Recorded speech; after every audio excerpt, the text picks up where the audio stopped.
In a digital world, we're all connected. Alicia Kingston's about to hit the stage, you won't be rejected. Leader of the pack, she's got that soulful sound. Get ready for the ride, cause she's here to astound. She's got the tenfold theory, got you thinking deep, exploring the unknown, secrets that you'll keep. Ginger ale queen, sipping on the throne. The lyrics like bubbles rise and break on their own. Live stream's about to start, get ready for the show. Alicia Kingston in the house, ready to let it all flow. From June to House of the Dragon, she'll take you on a ride, reviewing your favorite shows with soulful lyrics on the side.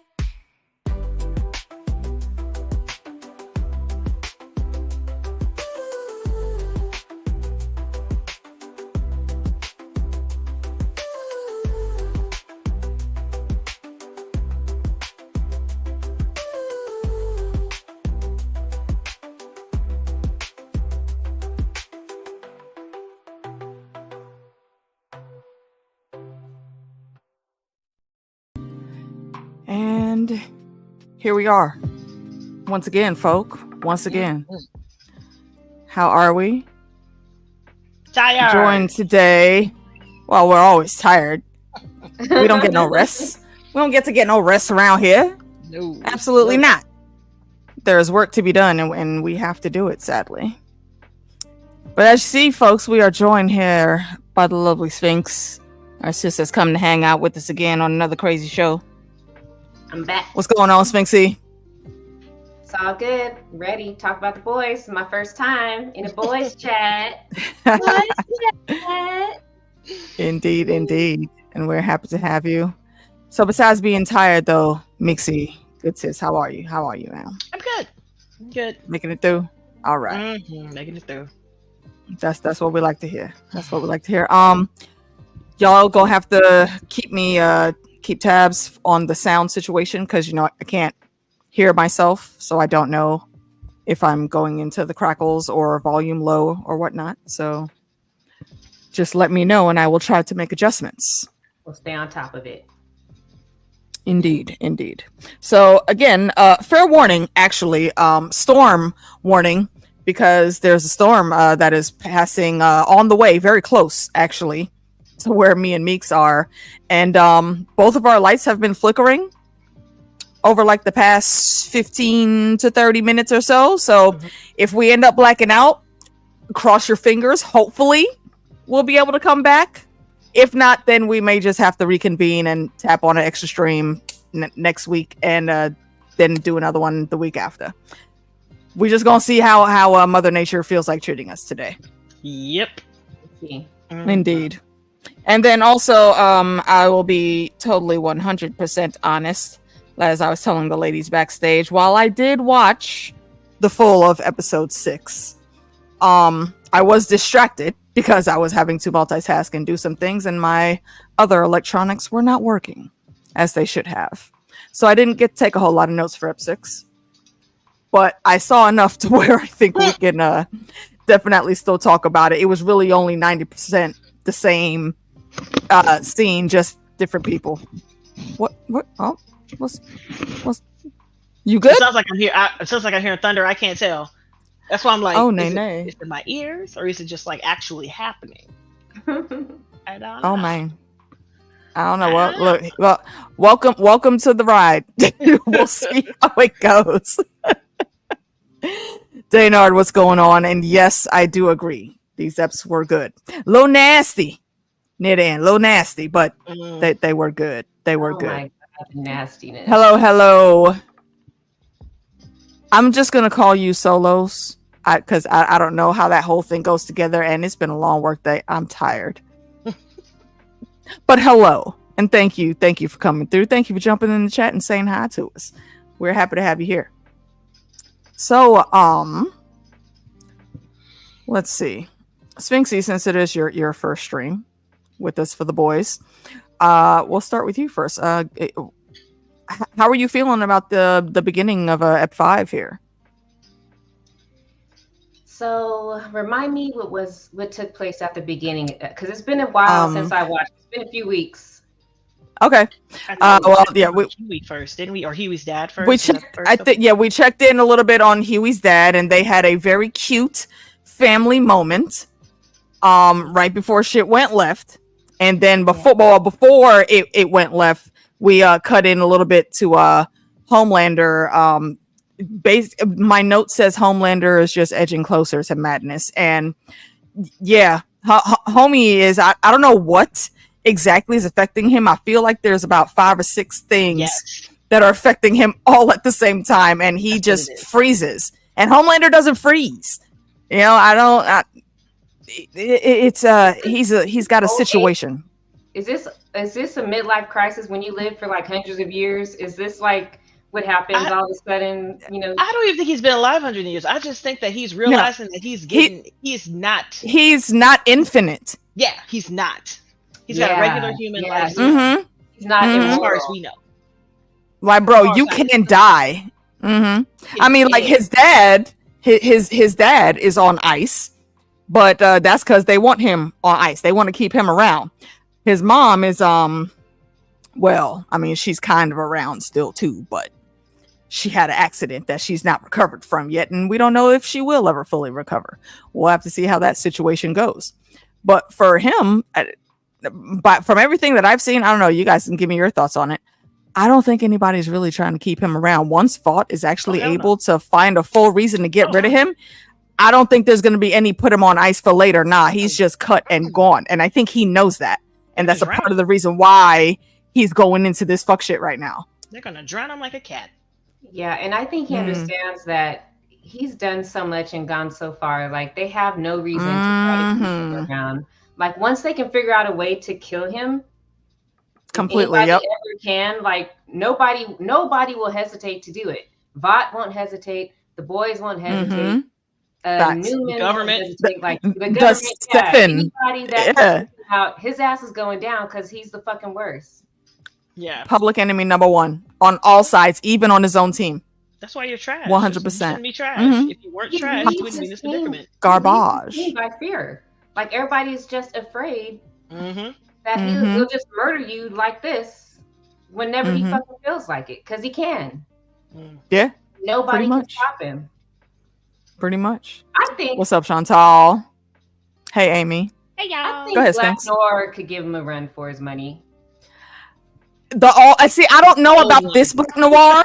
Black Noir. Yeah, the first one, yeah. But this one can fly. He can fly. This guy, he can fly, but that doesn't mean that he can hold up to a solid. If Homelander decides to check him in the jaw, I don't know if he's gonna bounce back or if his jaw is gonna go into next week where he's not gonna find it again. I don't think that he's got the extra super strength like that. No. Did you see that part when he was talking to the Deep about how he's going to go off and do a show in Missouri? And he was like, they're going to let me fly. Did you know I can fly? Hold on. Your mic is crunching and crackling, ma'am. Wow, mother. And I can't hear none of it.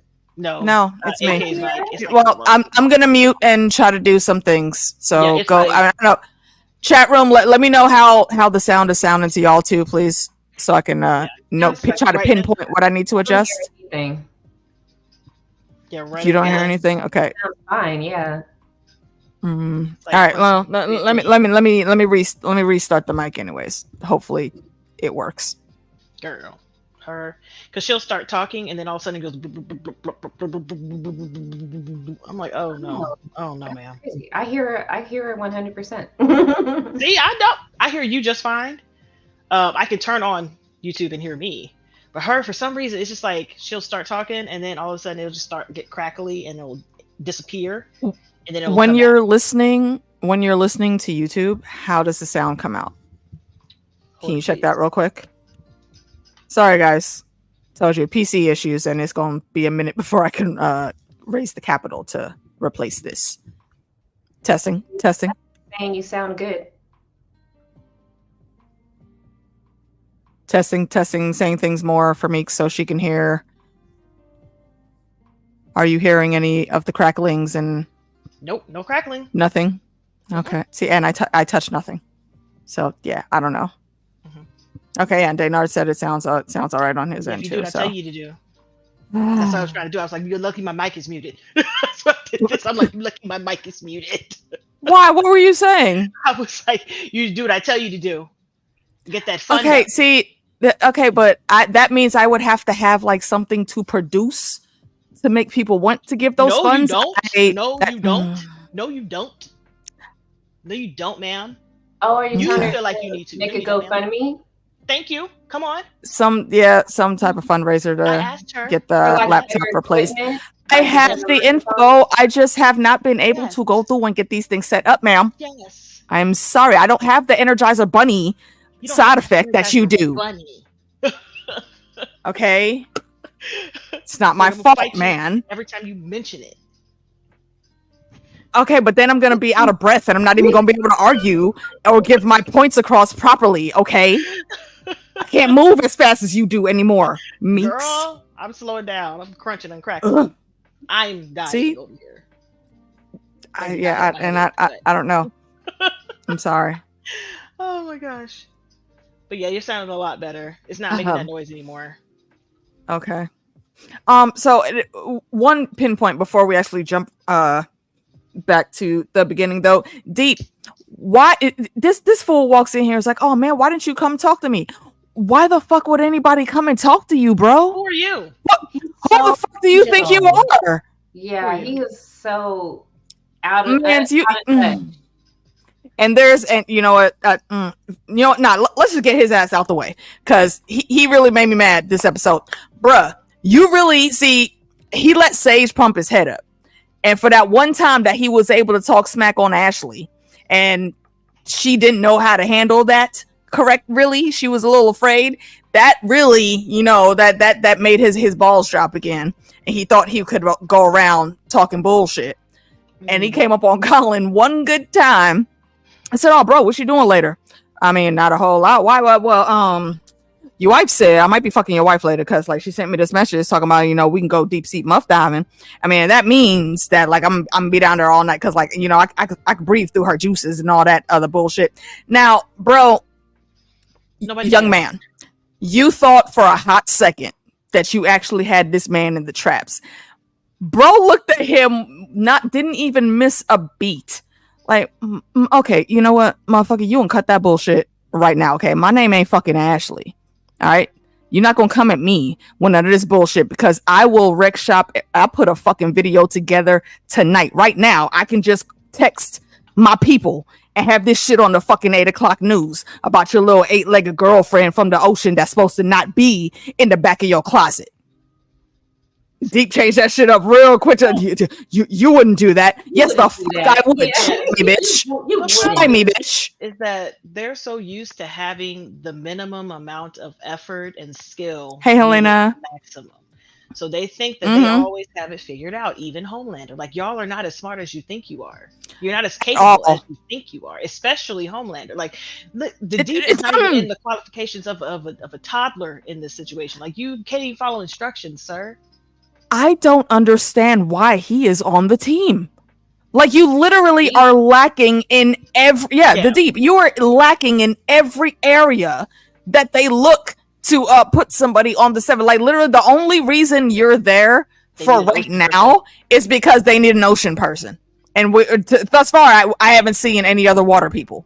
Just him. So you literally just got lucky to be the only one. Motherfucking the Deep is Nicki Minaj.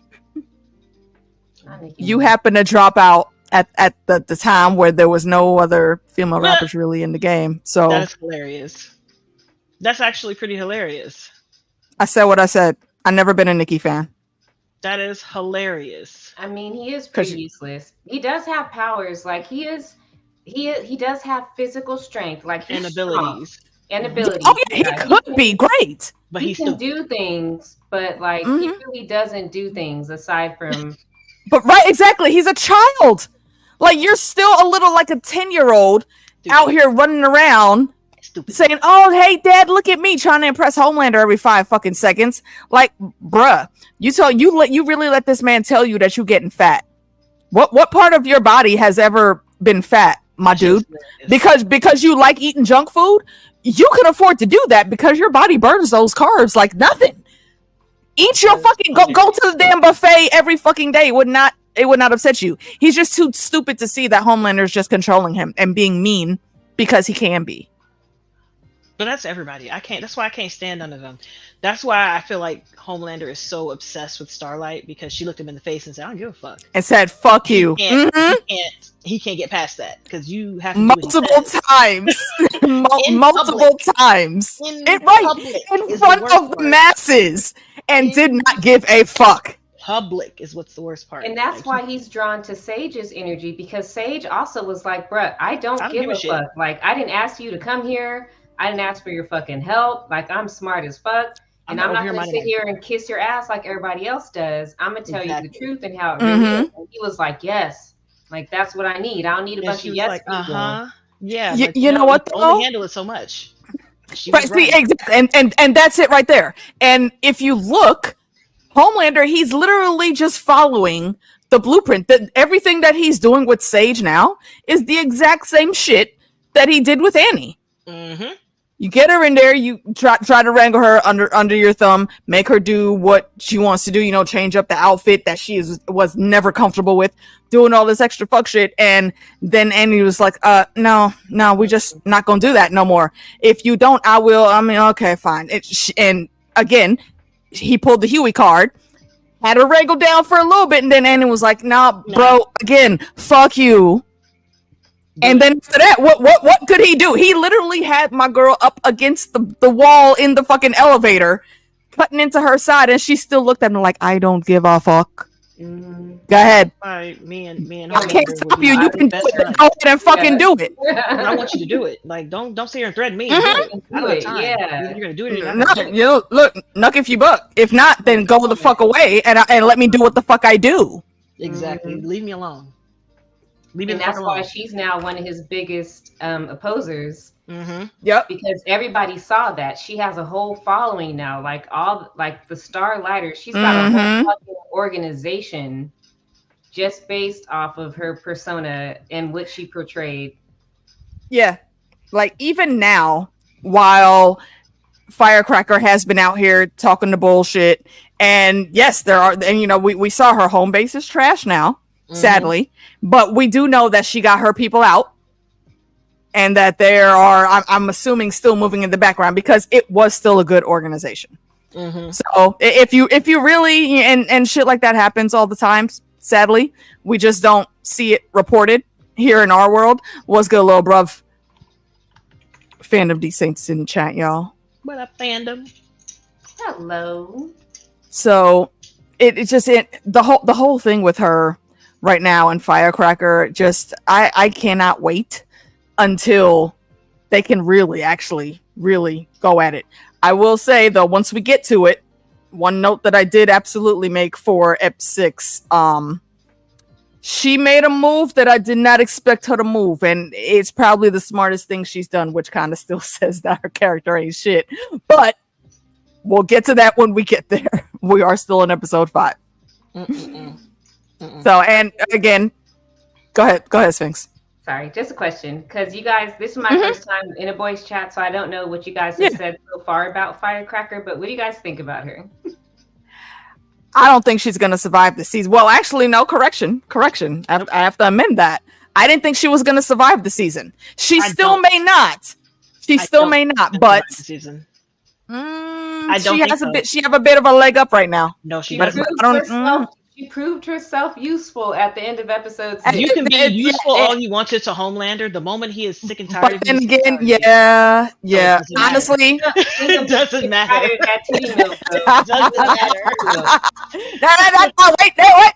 Wait. We'll pull the useful card out later. Well, hold on, let me see. Amy saying, didn't take any crap from any. Yeah, exactly. He was obsessed with her. He was following her around, even though they weren't together. He was like, "Oh, I see you try to date that guy. That's why I threw him off a building, or that's why I had somebody hit him with a car. That's why I entered his home. That's why I set his house on fire, or something like that." All in all, it's again him being an attention whore. He cannot stand for anyone to be more popular to anyone else than him. So where was Maeve's heart really at? With her girl. And Maeve knew that no, if that shit ever truly became public before when it did, absolutely the fuck not. That woman would have been dead. Dead. The next day. If he even waited that long. Dead. And yeah, and Maeve was not trying to have that happen. Mm-hmm. Mm-hmm. I mean, he literally... Go ahead, Sphinx. No, go ahead. I keep interrupting. I'm sorry. My thoughts. My last thought on Maeve there is he went so far as to even once he had freaking Stormlander or whatever the fuck her name is. What was her name? Starlight? Stormfront. Yeah, that bitch. You knew who the hell I was talking about. Stormfront. Yes. Basically his mom, because I'm pretty sure they used her eggs. Yeah. He even while he was getting all the attention that he wanted from her, he was still in the background trying to wrangle Maeve and Annie. Still, when he thought he finally beat Maeve, he literally put her in a box and said, "No, you're gonna stay here, and then I'm gonna just make more of you from the eggs that we're gonna harvest from you." Luckily, that shit didn't happen because run. I'd have been like, and it's sad. It's sad because Maeve legit has to just stay the fuck out of Dodge now. She can't really help unless it's like the final countdown and we're going in, because if it's ever made known that she actually faked that death and she's anywhere that he can get to, it's over. Sadly. And that's why he likes her right now. But this is how he always starts. That's why he's already being petty, making her put that uniform on and still calling her Sister Sage. She's already told him on both of those things. She hates that. Yeah, she just called her Sage. Yeah, that's why I think Firecracker just put herself in the worst position she could ever. She put herself on Homelander's radar.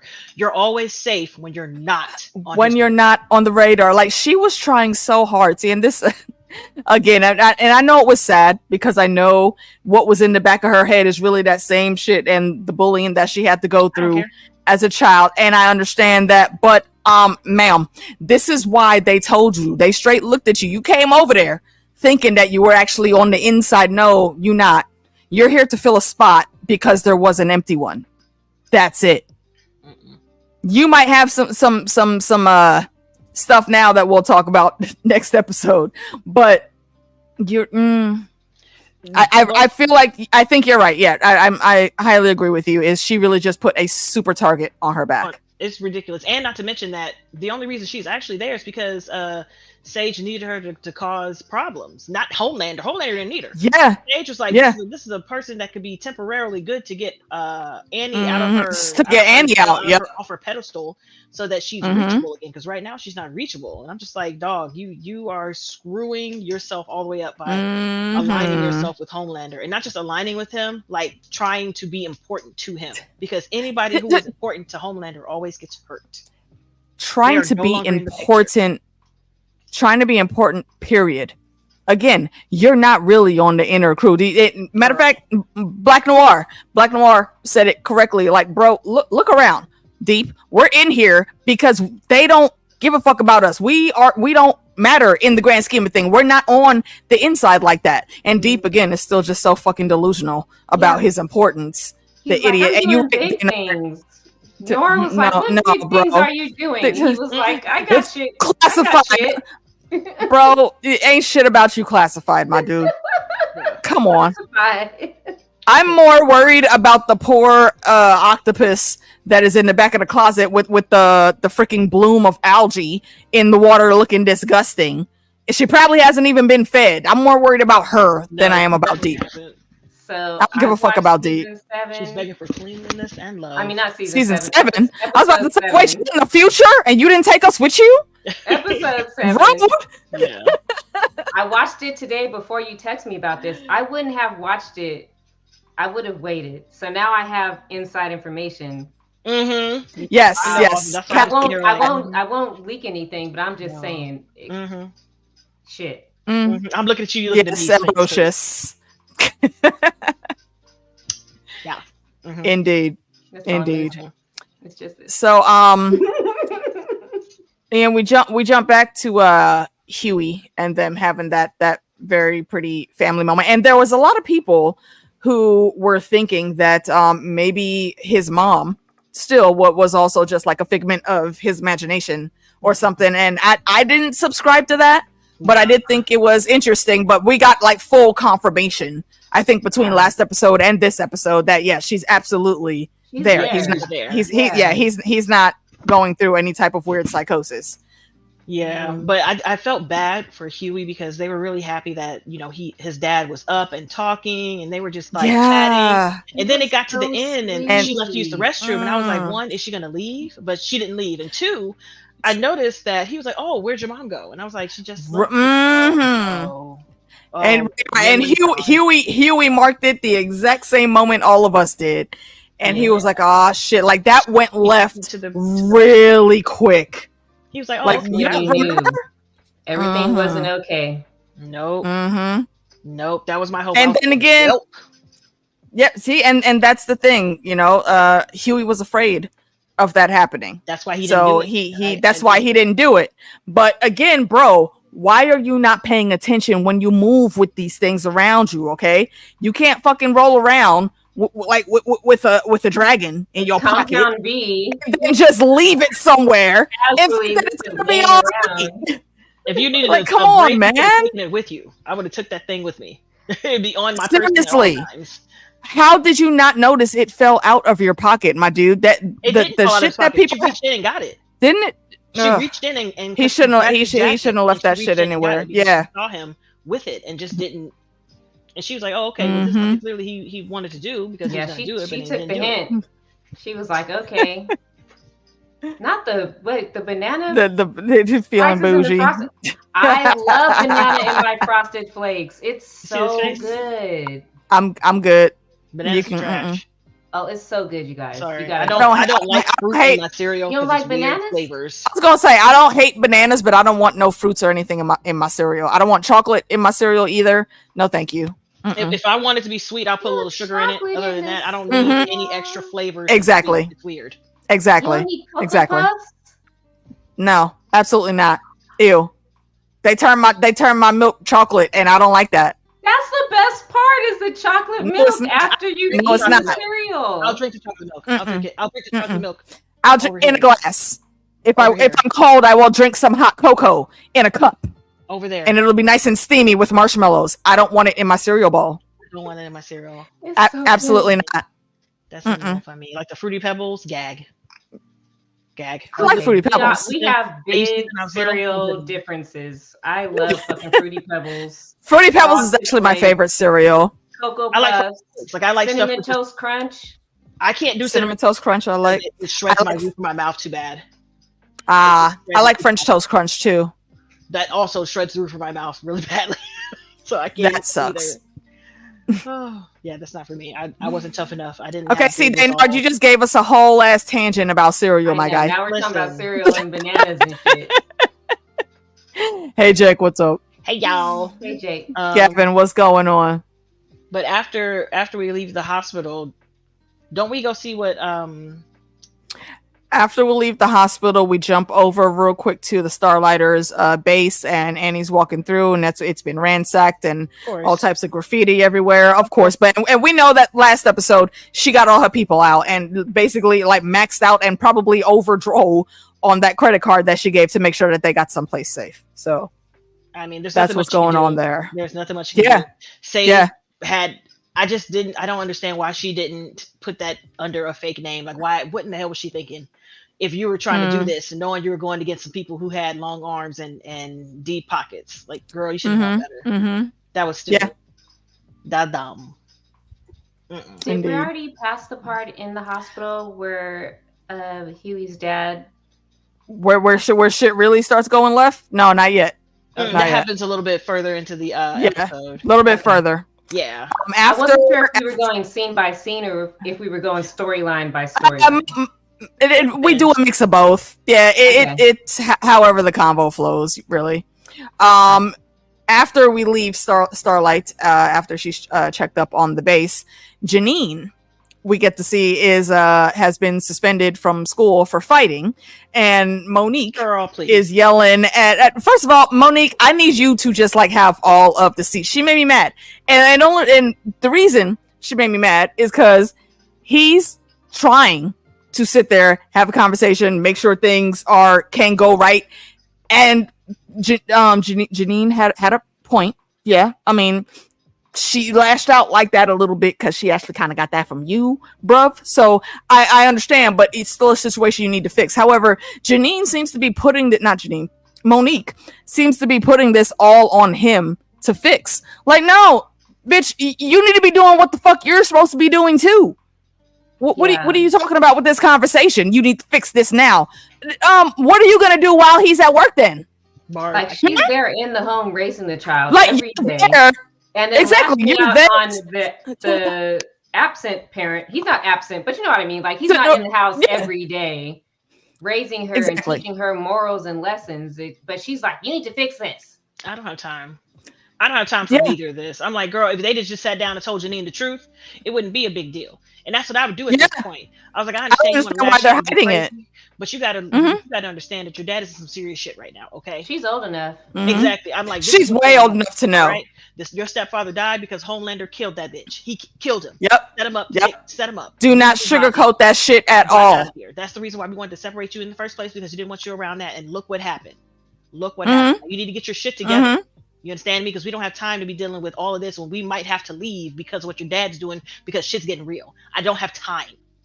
100%. You got to learn to fix. You got to learn to suck it up sometimes, and especially when it's not this serious. Exactly. Serious.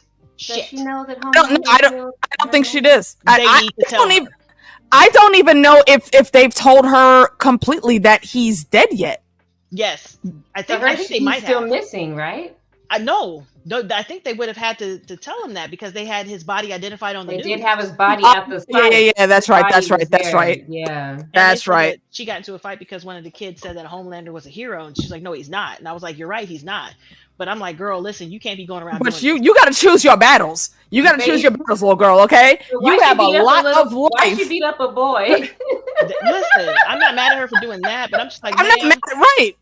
Choose your battles better. Girl, this is not something that needs to follow you for the rest of your life. And yes, your schools does have permanent records. If you do something offensive enough, when you get to college, that shit's still gonna be sitting there right on your dossier when they look at your records. Okay, so calm down. This isn't the fight that you think it is. Yeah, I just feel like I don't get it. They just got to talk to her collectively, sit down and talk to her and have her, express and be real. And like, I just don't have time for this. The storyline's getting on my nerves. I don't give a fuck. Janine, get it together. Barb. I said the exact same thing. I call her Barb because she was in Fallout, so that's Barb. I'm like, Barb, I don't have time. Like, I'm tired. Is guy hives. He trying to keep his team together. His team is falling apart. He ain't got the ideas. They looking at him. He's looking at them. He just does not have the time. And right about this part in the episode is when I looked like, yo, I'm really getting tired of this bullshit. Like, look, we do not have time to be following everybody on their side quests. We need to find ourselves again stuff. Okay, no, because all you're doing is just creating more and more problems that you have to solve together. Like fucking Frenchie's ass has now gone and turned himself in, and I love Frenchie. Again, don't get me wrong, he's one of my faves, but little boy, come on, you up in your feelings because the ghosts of your past are getting to you while you're high. You could just not be getting high, you dumbass. Not be fucking with the people who remind you of the past. Just seriously. You have this is another thing with Frenchie. You have no fucking self-control. You didn't try to talk to nobody about this damn idea that you had. The one little half a conversation he did have, a little half a conversation with Starlight, but even then it seemed like he had already actually made up his mind on what he was about to go do. So I'm like, Frenchie, bro, you really got to calm your shit down. I get it. You have done some heinous shit. I understand. But sure, you're not the only one that's going through some shit right now, man. This shit is so disjointed this season. Like there's things to be enjoyed, but I don't want to see everybody having to struggle so much on their own. It's called the fucking Boys. Why is the team not together and working out they shit together? I mean, they don't got Butcher on the team anymore. They keep trying to exclude his ass. Now Frenchie is off turning himself in. CostumeCo done. She got a drinking problem now. The only person who actually needs the time away is Huey because his dad's in the hospital. But he won't take the time away. He refuses. He won't. That's the problem. He doesn't want to deal with it. He doesn't want to. He doesn't want to cope with that. So he's diverting his attention to other things, so he doesn't have to deal with the fact that his dad just died. If you want to put it, plainly, he killed his dad. We'll get there. Well, we won't explain that right now, but yeah, we'll get there. It's fine. It's fine. Chris H just came in. What's going on, Chris? You know, seen episode 5 and 6. You can't remember this stuff. Yeah. Are we on the Stan Winston episode? Do you mean Stan Edgar? I'm sitting there like, who is Winston? Because I don't know who Stan. When I hear Winston, I think of the Ghostbusters. I don't think that's the man you're talking about. Listen, I'm just thinking about Peaky Blinders, Churchill. Like, what? You said Butcher's whole team is violating the U.S. Constitution. Frenchie's probably the most honest dude. That is true. I mean, that's true. However, he's still being a dumbass in this situation. Realize that everybody else is... CostumeCo is literally in the same situation. is literally... everybody is doing highly illegal stuff, and they're stressed, and they're worried about the future, and they're worried about what they look like to other people and to themselves. So why would you isolate yourself and think that you're the only person dealing with this? And this exactly. Anyone else? Exactly. Listen, I'm talking about Peaky Blinders. Don't judge me. Okay, it's Peaky Blinders. But no, it's not even right, because it's not even that people aren't noticing that something's wrong, like he's spiraling and silently crying for help and no one's noticing. No, everyone is noticing. Everybody is trying to check up on you, my dude. Everyone is giving you the opportunity. Hey, if you need to talk, no, like you don't want to go sit, like, I mean, let's go have a drink together, or if you want to smoke one, roll up the L and we'll go smoke. And he's internalizing so many things, and it's exhausting. I hate it. And that's not to make light of any of their issues, but it's just exhausting. Yeah, CostumeCo a service. He's like he is isolating himself from the person who knows him the best. And talk him through it, because she needs to be talked to her stuff as well. And he's not allowing it. He's purposely doing this because he feels like he needs to punish himself. So this is a part of him punishing himself. And I'm like, it just doesn't make any sense to do that to yourself when you have that support system who is willing to help you, to hold your hand, to grab your arm, to give you a shoulder, and to walk you through it. Like, it don't make no goddamn sense. Whatever you need. Yep. He's in his guilt trip era. He's all about like penance and paying for my crimes, and he admitted what he did to, what's his name, Colin. Yeah. He told Colin about what he had done, and now he's all like, just want to tell everybody about all the crimes that I've done, and he's just on his whole redemption arc, I guess. Except it's redemption, but more like just paying for my crimes. His penitence. Not even forgiveness, because he said he didn't deserve forgiveness. He said some crimes shouldn't be forgiven. He thinks some crimes shouldn't be forgiven. And he feels like he should just pay. I'm tired. See, hold on. Here's the thing that I actually just thought about. I didn't think of it when I was watching the episode, but where's he going to show the evidence for everything he turned himself in for? Because we need the evidence, because if they just consider a confession. But if it didn't happen on U.S. soil, and I'm fairly certain none of the things he's confessing about happened on U.S. soil, outside of the stuff that he did with the boys, what does he have to confess? You still have to prove that you've done. It's all the shit that was in Russia. Yeah, they still have to have proof. And say, it's not all in Russia. The stuff that he happened with Colin, and like the stuff he did for the Russian lady was actually in the U.S. too. Okay, some of it was in the U.S. too. So, okay, but where's the evidence for that? He has to show how he is connected.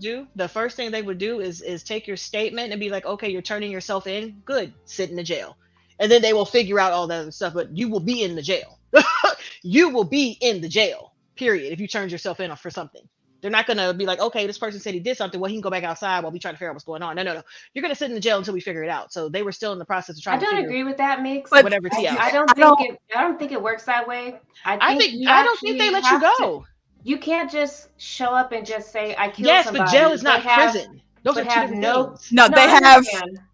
Yeah, so they will have show up and just have no evidence of anything. You're just saying no. You can hold on. You can do that because they have 48 hours to hold you before they have to charge you with something definite. So they have at bare minimum legally they have 2 days. Does shit get lost in the system? 100% all the damn time. So 2 days, he would still be in jail.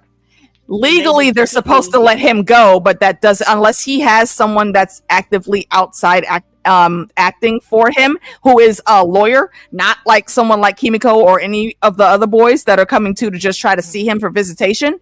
It's not. He's gonna get lost in the shuffle, and they'll take however long they want to take. And he would. And Frenchie isn't gonna fight them on that. Released. Like he doesn't want to. If he doesn't want to be released, he doesn't have to be released.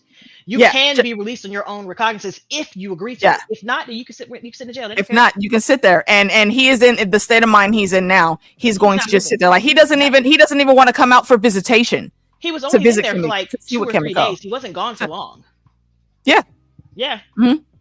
But he can't. But he can't. He has every right to say he doesn't want to see anyone, even if people show up. They don't have to make him go unless it's like a lawyer that he has to actually take that appointment. That's the only way they would do it. Like if a judge says no, he needs to be in the room. He's on the docket.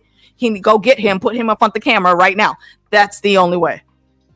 So he again is counting, and I think Frenchie knows all that. So he's counting on just being lost in the system, and he's not going to fight it or ask for why am I sitting here so long for long. None of that.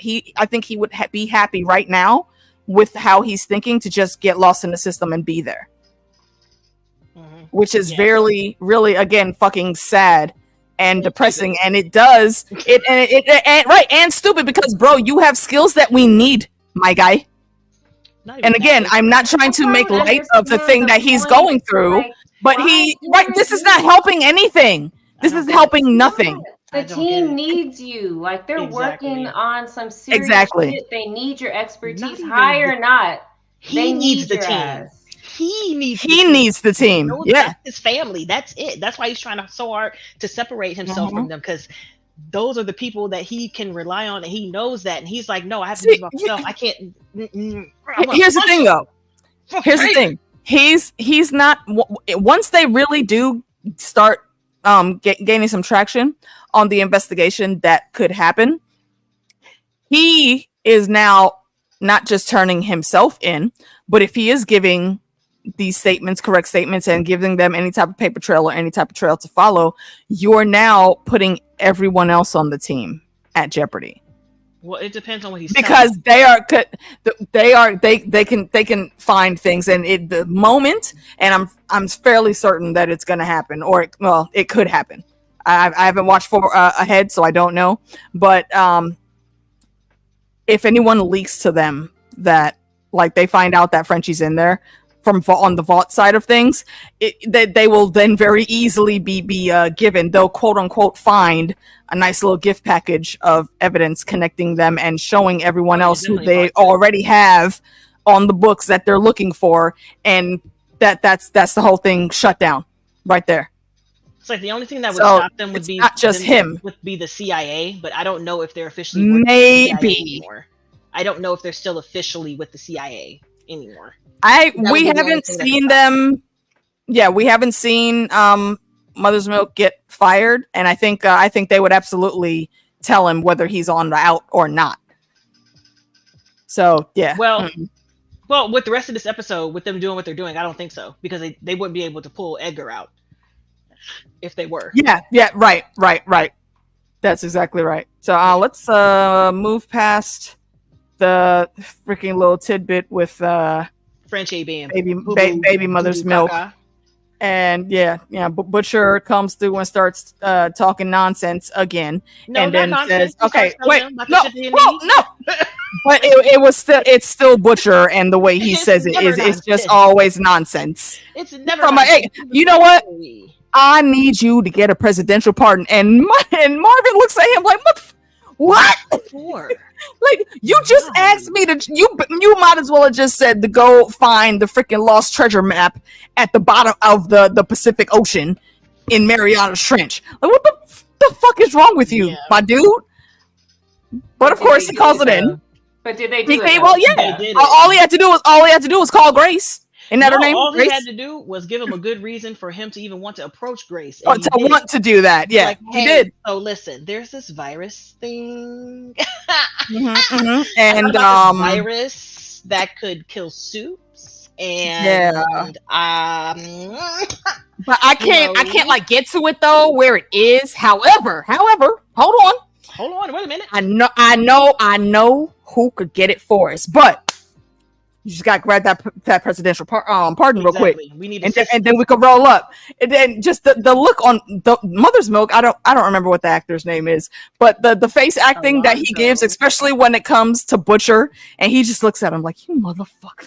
Like, damn it, you had me there for a second. And then he said that, and he was like, oh shit. I know MM is tired. I know he's tired. He is. Mans needs a vacation. The actor portraying MM is doing such a good job. There was one point in solid. This is just a small thing. It's not a big deal. I can't remember if it was episode 5 or 6 though, but he's sitting there trying to listen to his meditation app, and like his phone rings, and he literally growls. Right. I can't remember what episode that is either. He has been trying. I think it's in this one because it's before they actually go and start getting into the shenanigans. Listen, he has been trying so hard. Like, he was in that like when they had Martin going to see the psychiatrist or the psychologist in Bad Boys, and he was getting them woosah moments. He was getting to the zen. He was finally able to take a little bit of peace for himself, and they hear this asshole come again. That phone rang. He was like, I cannot remember what that was about. Oh my god, I can't remember. Bruh. I can't remember. I can't remember. That's gonna drive me insane. I can't remember. God damn it. Look, Amy, shut up. Because I'm like, he's just so. Because at this point, once we go to the next scene, we see who he's trying to get the pardon for, and I'm like, I'll be damned. When did Stan go to jail? I thought that they just fired him. I was wondering the same thing because I think we both missed that chunk if it happened. I had just missed it. Well, what the fuck? They need to explain that shit. Yo, chat room. Y'all always know the shit that we forget. Can somebody confirm that for us? Like, did we see Stan? He just got. Because I think I vaguely. He walked out the door, but there were people on him. There were guards on him. So I think I remember him getting arrested, but not that there was a whole ass prison sentence given. Because Mans has been on lockdown since we saw him walk out that building. Because that's what that means. Like, homie has his own muscle already, which of course he would. Going in there, he gets there and he gets in the room and he sees Butcher and Mother's Milk, and he just looks like again. Also, his peace is being disturbed because now being in here, he didn't really have to worry too much about what the hell was going on. He had pottery class in 10 minutes. Right, like, look, he's supposed to go to pottery. He told the guard, he was like, "Don't leave. It won't." He was like, "Bro, this ain't gonna take long." Yeah, stay right and there. Look, and the fact again, and this is why. Shout out to Giancarlo, because this is why I love how he plays his characters and specifically how he plays Edgar. They threaten him with so many random different things, and he just looks at them like, yawn. He's like, okay, well, you don't care about this Victoria's doing, bitch. She's doing every fucking thing that I trained her to do. What the fuck you mean? Is this all you came with? You know what? Pottery class again. Peace. I'm out. No. Hold on. Wait. Hear it or not? But they said that he was arrested for keeping classified documents at Vought. Okay. I mean, like, you could get a prison sentence for that, though? Yeah, depending on the classified documents. Yes, it is. Well, yeah. Corporate law, you'd be a motherfucker. Mm-hmm. And it could also be because they were working with the government. It could also be government shit. Fandom said, okay, he was arrested off screen. Okay, so then we only saw him being led out the building, not the actual arrest. So what the fuck? They need to explain that. This is why you can't give us just 8 episodes for a damn season. That's why I was so confused. I'm like, oh, he's okay. Well, here we are. I mean, he's definitely gonna get out. I can tell you that much. I just thought I wasn't paying attention, and I missed the whole arrest situation. Right? Yeah. See what Corinna's saying. You know, she remembers Homelander and Newman setting him up, but they didn't really give details on what happened with the case. So yeah, that is a wild fucking thing, and I don't like that. So yeah, I think Fandom's right. You know, they arrested him off screen, and now we know the catch up is he's just been sitting in prison the whole time, which is fucking bogus. We say, you know, he looked Homelander in his face and called him a child. He really did, having a temper tantrum. And you know, Homelander always cues into people's bodily functions because he can hear how fast your heart is beating if you're nervous. And Stan stayed cool as a fucking cucumber, talking shit in his face like nanny. And he couldn't do shit. You think so you're cool. The important thing here? My guy, we're a pharmaceutical company. Like, I don't know who didn't tell you that, but go sit down. Like, you don't scare me, bro. The shit that we make without you is worth far more than you are, period. Point blank. Right, yeah, he did just disappear, but I'm mad they did it like that. That fucking sucks. I don't like that at all. Right, Homelander, you are the bad product, right? Seriously, he messes the whole thing up. It's really absurd. But they end up breaking him out, and the thing that really gets him is when he finds out that Zoe was given the compound V. And I can't say what exactly I would do in that moment, being in Victoria's head, but I can't be around to protect my baby girl. However, I feel like I would just like send her off to the woods in Taiwan to find that dude that trained Jean-Claude Van Damme in kickboxer, or like find his real world equivalent. That's the super fighting master that can teach her all the things, and you can be homeschooled. So then you can just get your skills and go out and so you justify her giving her compound V. Skills. The compound V, I don't. No.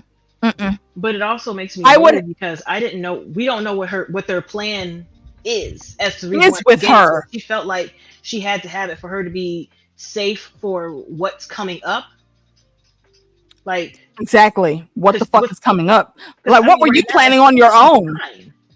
You know. Mm-hmm. So I'm like, I don't understand. I want to know the full plan of why she felt like she had to give that to her to make sure she's safe for whatever they've got going on. Because what she did, I guess there wasn't word of this soup killing virus at that time. So maybe she felt like she was making her daughter stronger by giving her compound V. But in this new world where there's a virus that can kill all soups, she actually made her weaker. She made her susceptible. See, here's the thing. What it is specifically is I think she knew already what was going on with the virus, because if you remember in Gen V at Godolkin, she was the one that the headmaster was reporting to. But that's so she knew this was coming. She had her daughter though. Well, actually, it was we don't know when. So we didn't get it in the womb. No, we do. She didn't get it. She didn't get it when she was pregnant. That came after. So we don't know when after. Like, was she 3 years old? Was she 8 years old? Was it just last year? The shot that she gave it to her at the end of season 3, I thought.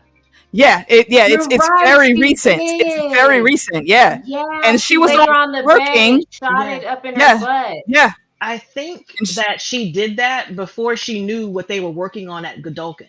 So now that she has that, she was thinking like what everybody else wanted to do, which was have the virus made to stop Homelander. But later on, we'll see why that's not a thing that could be thinking. And also, I wonder, just because we know she is highly technical in everything that she does, the way she moves, and she's that way because she was trained firsthand by Stan Edgar. So I wonder if at this point in time, You know, we all, from what we've seen, we all think that like they don't choose their powers; it just manifests how it manifests. Mm-hmm.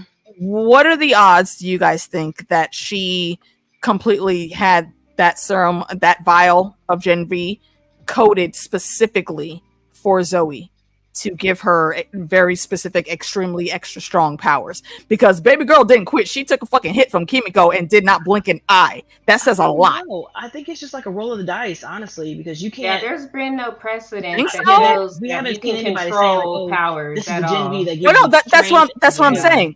So to date, to date, we haven't seen it, but we didn't see anything about the virus until Gen V and how that was going on, and that was in the background. But it's not targeting specific skills; it's just targeting the compound V. The compound V. Period. Yeah, I know, that's what I'm saying. It's just so I don't know if they have it, or if we've seen anything to where they have it, so that they can just pick what traits they want in the compound V. I think they've been. We would see a lot of different kinds of soups, like not these weird ass powers, like fucking. I just think it's random. Well, no, see, for right now, I think it's random. But I think part of what they were doing in the forest, for y'all that didn't watch Gen V, there's like a secret base of like testing and holding cells under the campus for the super human, or the Giga Chad Superhuman University that's been introduced in the show. Actually, we get to see 2 of those kids in the next episode. Or is it this episode? No, it's the next episode. It's the next one. At the gala. Yeah. So I think it's highly possible that they have been experimenting with this, not only at Godolkin, but also at that spot where our girl, damn it, what is her name? Cindy. Where she broke out of.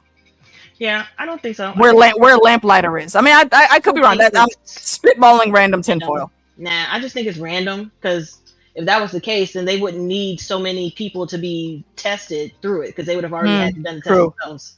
Yeah, they've been doing this for decades. A bunch of super strength Homelanders. Yeah, and everybody be a bunch of Homelanders. Yeah, they're not trying to clone Homelander. I think they would go so far as to try to clone Soldier Boy again, or try to make another child from his DNA. But yeah, cloning Homelander himself, no, absolutely not. I don't want that. No one wants that. Yeah. No one wants to play about that. If they were trying to weaponize him, they would.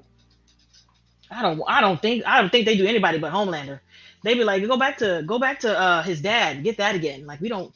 Homelander. Yeah, exactly. Start over. Yeah, he's tainted product.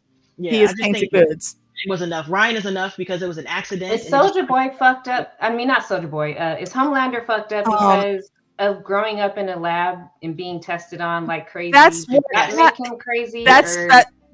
Yes. But the thing that makes me like not have a whole lot of sympathy for him on that is that doctor in the last episode wasn't wrong. He could have left at any given time, though. That cell was just for show, for their safety. I mean, the people that were working under her probably weren't seeing it that way. They thought he was well contained, but she knew. The other higher ups, they knew if Homelander wanted to bust out of that cell and fly away at any given time, he could have. So and he understood that. Exactly. They exactly into needing to approval. That's why he has that pleasing mentality. It doesn't look on the surface like he has it, but he does, which is why he's such an attention whore. You said what? He wants everybody to love him. Yes, pretty much. It's not even attention. He wants you to love him. That's more than attention. I need you to need me. Worshipped. Yeah. it's and he has to be. Yeah, he has to be the strongest one in there. He has to be the one that that shows he can endure, that shows he can actually take charge and lead these things. And we see very heavily, we'll get to that a little more extra once we start talking about Ep 6. And let me scroll back up in the chat here real quick. She might have wanted a strong dose of something, but I don't think you can pick traits. I mean, and that's very true. That's very true. We don't know where that might go. And Fandom saying, I wonder if it truly would affect Ryan since he was conceived naturally. See, and Ryan's the wild card. I know. I think that's why they didn't do the clone arc of his character from the comics. I think they've changed that to where they can have Ryan come in here and we got a lot to talk about with Ryan. And even if you think about it, Ryan will always be more important than Homelander to Vought. Period. Because he is not as twisted as Homelander, and he can still be controlled and guided and led and manipulated a kind of so easily. Okay situation. As a Homelander, you good luck with Homelander. Good luck. Good luck. And I think Vought is like getting tired of Homelander because he's just like making it more. 100%. They were tired of him after season 1. How do you think they're getting just didn't tired really of have him, a viable weapon? It kind of looks like he's just having free reign and just living his best life right now, and nobody's stopping. Nobody's saying shit to him. For right now, I think they're content to let him do that. Shit isn't too extremely far out of whack, but I think once it starts hitting the pockets of that board of trustees, I'm fairly certain that's when you're going to see them get their own presidential pardon. And they're going to bring Sam Edgar back because they know Sam ain't scared of that shit. He just had to be the sacrificial lamb at that point in time. That's it. And Chris is saying here, I know Soldier Boy is all screwed up, though. I mean, he is with the energy blast and all that. He is, but I think he's still one of the biggest weapons they could have against Homelander. They never have to take that man out. Remind me where he's at right now. He's still alive, Frozen. Right? He's on ice. He is discount Captain America. He is back on ice on purpose because he is a problem. Super problem. He wanted them to love him. Yep. It's so just bizarre. Like now. How someone with so much power just wants you to love. I'm gonna need you to love me. Right. Yeah. That's why when he gets into those situations, and I think we've been seeing this since season 1, is like he can't. He's so bad at actually containing himself and how he feels that like you could see the veins on his neck popping out and his head starts twitching like every time he knows he's losing rank or losing favor. It's really absurd with him. He's the and I think Sam Edgar called him right. He's the most childish motherfucker there. The only one worse than him is the Deep. You think the Deep is worse than Homelander? As far as being childish, yes. Okay. I mean, they're both horrible. I think he's just stupid. So, I think the Deep is stupider than Homelander because he can't even see what's going on because he's so self-absorbed. But I think Homelander would be the worst of the worst of the worst, however worse, with the worst on top of worst. My God. With the side of worst. Listen. Don't hold the worst. All right. So we get to this breakout. Anybody else? What happened? Like, do we see the Vought side of stuff? Not a whole. Just the boys. Not a whole lot. It's just the boys and the 7 and the antics around them. Same for Ep 6. Also. Okay, because I know we see them a little bit, but I wasn't sure if we see any more of the crazy tomfoolery besides them going to their little Vought, like the Marvel presentation. And yeah. Which I caught their little jab at Marvel, at the Marvel fans, because they knew we were gonna recognize that name immediately, and that's just them over there nudging us like, huh? See that? See what we did there? But I actually kind of like that the little thing they put in the presentation. It was kind of fun. And weird. It does, because they made that reference. It put the thought back in my head, though. I did cross my fingers and hope that once we do get our proper defenders back, that it's not freaking Lord of the Flowers that comes back to play that character. He can keep his ass at the Reach. He's not needed here. I don't think he's gonna be. Not recasted. I don't think. No, wait. Again. You said they're not gonna cast him again? I don't think they're gonna cast him again. I don't think so. I really hope not. I hope not. He don't need to come back. No, y'all, we want Colleen. Like, if y'all are listening, MCU, okay, we want Colleen. Okay, she don't got to go back to Dorne. No, we would like her to stay. But him, not. Please ship him back to High Garden most expediently. Thanks. Right. So moving along, we do have a cutback to the family scene. The very cute family scene is still going on at the hospital between Huey, and Daphne. And and I liked how they zoned in on Huey while they were talking and reminiscing about random shit and random places that they've been together. And it's a great moment. It's a great moment, and I'm glad they actually put that in there. Hey Jackie, what's good, boo? Hey Jackie. I'm glad they put that in there because this is now Huey. It's something else that he could unburden himself from. Like he didn't know what might happen with his mom. Did not want her there before, but now is starting to see where she could be helpful a little bit. Was still a slip to give him the compound V, ma'am, but we've never accused her of actually being able to properly read the room. So that just happened. You see, I thought it was. Here's the thing. I didn't think it was sweet. I just thought it was sad. I thought that whole family thing was sad because I just knew with him forgetting it wasn't going to last. I knew something was wrong. I knew something was wrong, and I'm like, I don't know. I think I think Huey was getting a semblance of that, like immediately, especially after he asks, where'd your mom get away to? And because even is this the Huey, point? The order of events before he got up and went missing, they already went to the farm. He tells the farm or after the farm. This is before. This right here is before. So this is where went missing before they went to the farm, and they were just like, "Where'd you go?" Yes. So yeah, and what happened with that? They were speaking, and Huey does ask honestly about why did you make mom the power of attorney? And he says, well, you remember that pet that you had named Jar Jar?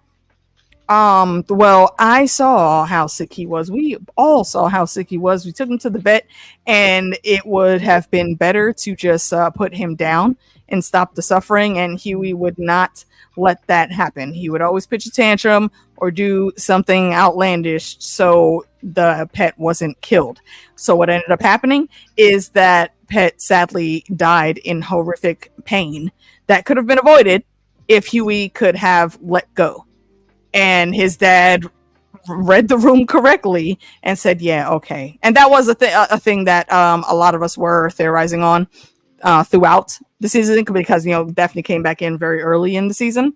So this is kind of our confirmation is I know he knew that Huey's is a beautiful soul. And I don't mean this to be negative towards Sue, but he's a little bit of a soft boy.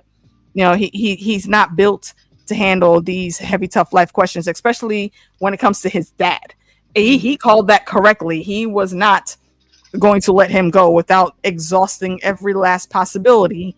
Hence the crisis we begin to find ourselves in with him being injected with compound V. And it is sad. I do agree. It's very cute to see just because it helped heal Huey. But it is definitely so sad that he almost had the dream back. Almost. That makes it worse for me too. That makes it worse in my opinion. Like, so are we talking his mom now? You say what? Are we talking about Hugh now? Yeah. I stepped away for a second. I just wanted to make sure we're on. Right. Yeah. We're right at the part like just before shit really starts going left with him. But when Huey does pull Daphne aside and he asks, like, why did you do that? And she said, well, I thought it's what you wanted. I knew that it was horrible that you had to lose one of your parents when you were a kid. I couldn't stay for whatever those reasons. And I do totally understand her reasoning. And she says, I didn't want to have you lose another parent like in the same lifetime. So again, this is something that is very touching, very sweet. It is a bit more of a healing moment for Huey, but it still makes it so sad because they were literally mending themselves like that quickly. All she had to do was come back. And sadly, she waited this many years and an emergency life or death situation to make that jump. But that wasn't totally her fault because Hugh did keep her away for a number of years until she stopped trying. Which I didn't know until this episode. I didn't know that she had been trying and he kept her away. I thought she just bounced and just didn't even try. And I didn't know Huey knew that too, because apparently when his dad said that, Huey wasn't even like, what do you mean? Like, she tried to get to me and you wouldn't let her? He was just like, you know, yeah, that's facts. That's facts. Like, yeah. She wouldn't let her. She told him. It's actually her that told him, but he didn't believe her when it was discussed in previous episodes. Oh, okay. That's what it was. This sucks. Yeah, that whole thing. I just knew it was gonna be. Even though it was cute and it was sweet, I knew it was gonna be trash. I knew it was gonna be trash. It was gonna be a trash ass ending. For sure. I was not ready for the shenanigans, tomfooleries. Honestly, it was hard to watch. I'm not gonna lie. It was. A lot of things in The Boys, for me personally, are hard to watch. I'm not a big gore person. I love it for the story and everything else that it is, but when it gets really gory, sometimes I just have to just like divert my eyes and just like not even wait for the scene to pass, and like when the gushy noises stop, then I'll be like, okay, maybe people are done dying now. That part. No, it's not even the gore of it all. It's the blatant raunchiness of heightening all of those scenes that are already risque, but then it's the boys' version of risque, and we just went from 0 to 100 plus infinity in 0 seconds flat. That's it was a lot. It was rough. It was bad. Yeah. But so right after that is where we get the scene where she goes to the bathroom and Hugh stops in the middle like, oh wait, hold on, where did mom go? And you see Huey's face like fall with recognition and even more sadness when he realizes that, oh shit, there goes the side effect already kicking in. It's barely been a day. So it's heartbreaking, but I do understand why it happened. And honestly, for a character like Huey, this is on brand for him. So I liked it.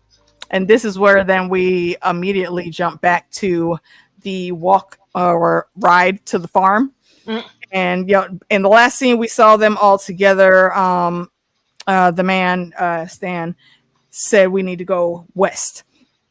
And before that, when he walked in, like Annie's sitting there, she was the first one to notice. She was like, "Oh, y'all got to be fucking kidding me! What are we really this?" What does she think? Hard up. Problem with Annie. Every single time somebody else comes in, she's like, "Oh my god, bitch, what are you gonna do?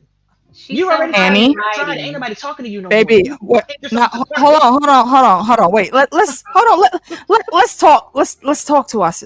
Let's talk to our caucasity brethren at the moment. Ma'am, it is season 4. It is far too late in this show, in the schematics and all of the things that you have been through and seen the truth of. You have removed the wool from your eyes, and you should be seeing very clearly now. How did you, if y'all are still bringing Butcher in left and right, even though he's supposed to be off the team, what would you think they wouldn't go get the actual most skilled motherfucker that y'all should have probably got in the first place to come in here when everything is going every which way but loose? I don't get her. What were you thinking? You already have done shit that you know you're not proud of, but you saw the greater good in that, so you went with that plan. How is this not the same thing? Well, here's the thing, Chris. Starlight can be the moral compass, but at this point, she has no. She's been here too long.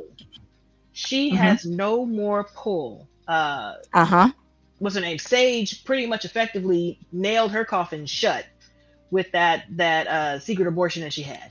Period. It's gonna take a lot to bring her back. That's a hot button topic, and they knew that it would crush her and it would like shred her soul. They knew that. Like, girl, look where you are. Look where you are. See, and here's the thing with that. I have to get his help. Yes, you do. How are you gonna handle Victoria, man? What are you gonna do?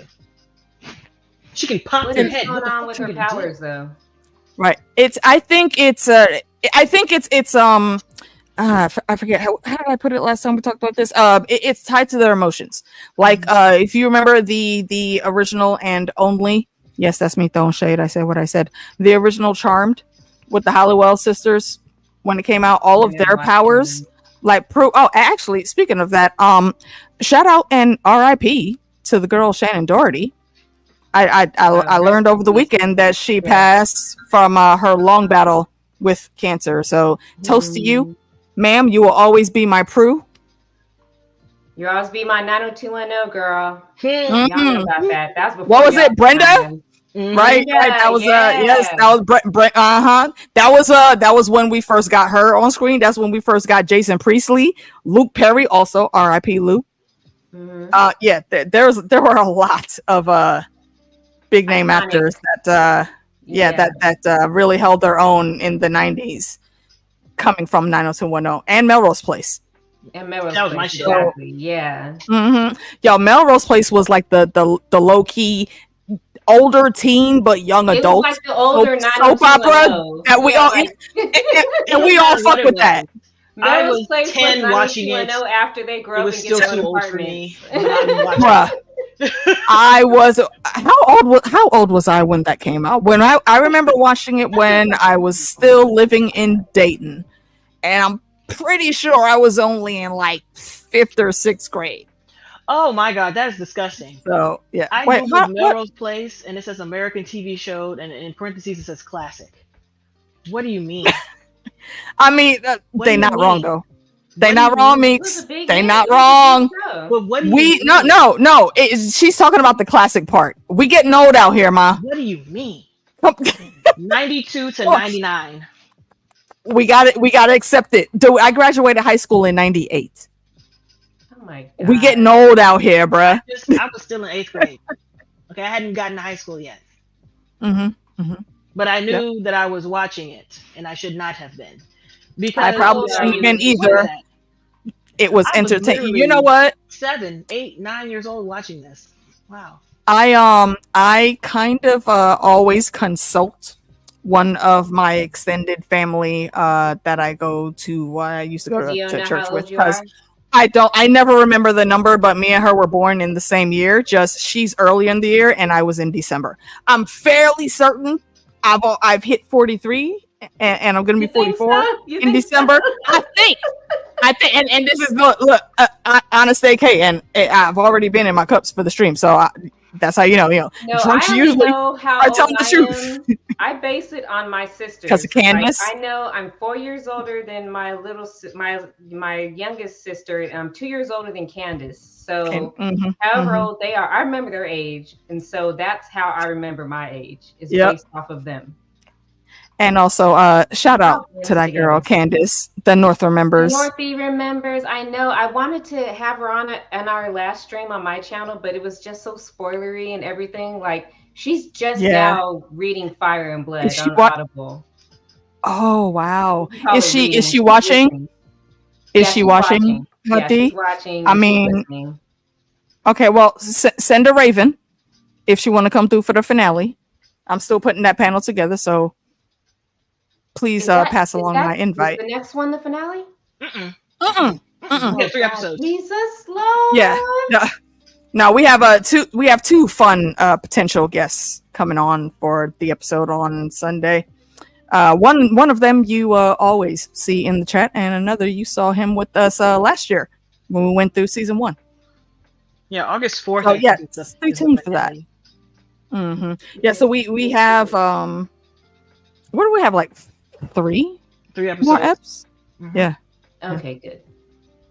Yeah. So yeah, I think we'll be able to do some great stuff in those 3 episodes. And before this turns into a hot D spoiler rant chat, because we're all nerds for that world. Back over to the show. Yeah, so Stan told us yes, he said we got to go west, and while he was doing that, like just before, once he opened the door and Annie did see him, he looked at her like, girl, wait, hold on, I'm surprised to see you here. I mean, I appreciate that you're here, and he just went into this like overly nice like compliments, but not always compliments. No Woman, bro, to her. That's true. So that's true. sure it was he actually. Well, no, it's I only noticed it. Why would they have beef? Like, to be perfectly honest. Well, no, and that's fair. Exactly, and that's fair. And I think that's why I noticed it, because he wasn't looking at anybody else to say anything even remotely positive, except her. So I think he does have some respect for who she is, and I appreciate with the boys being stupid, not because they're like starting to stop him, but them being stupid, and Homelander for being dumb. His beef is always with people being stupid.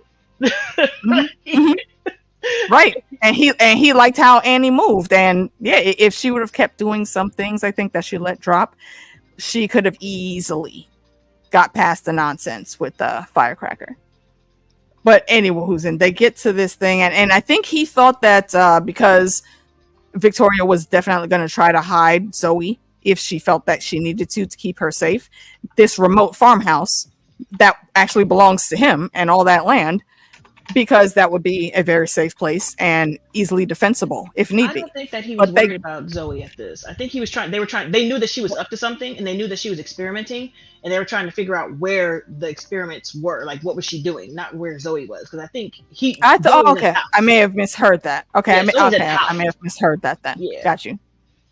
All right, so yeah, but when they walk in, for first thing off rip, Mother's Milk, I think he notices a crack, or there's some glass that has been knocked out of the door.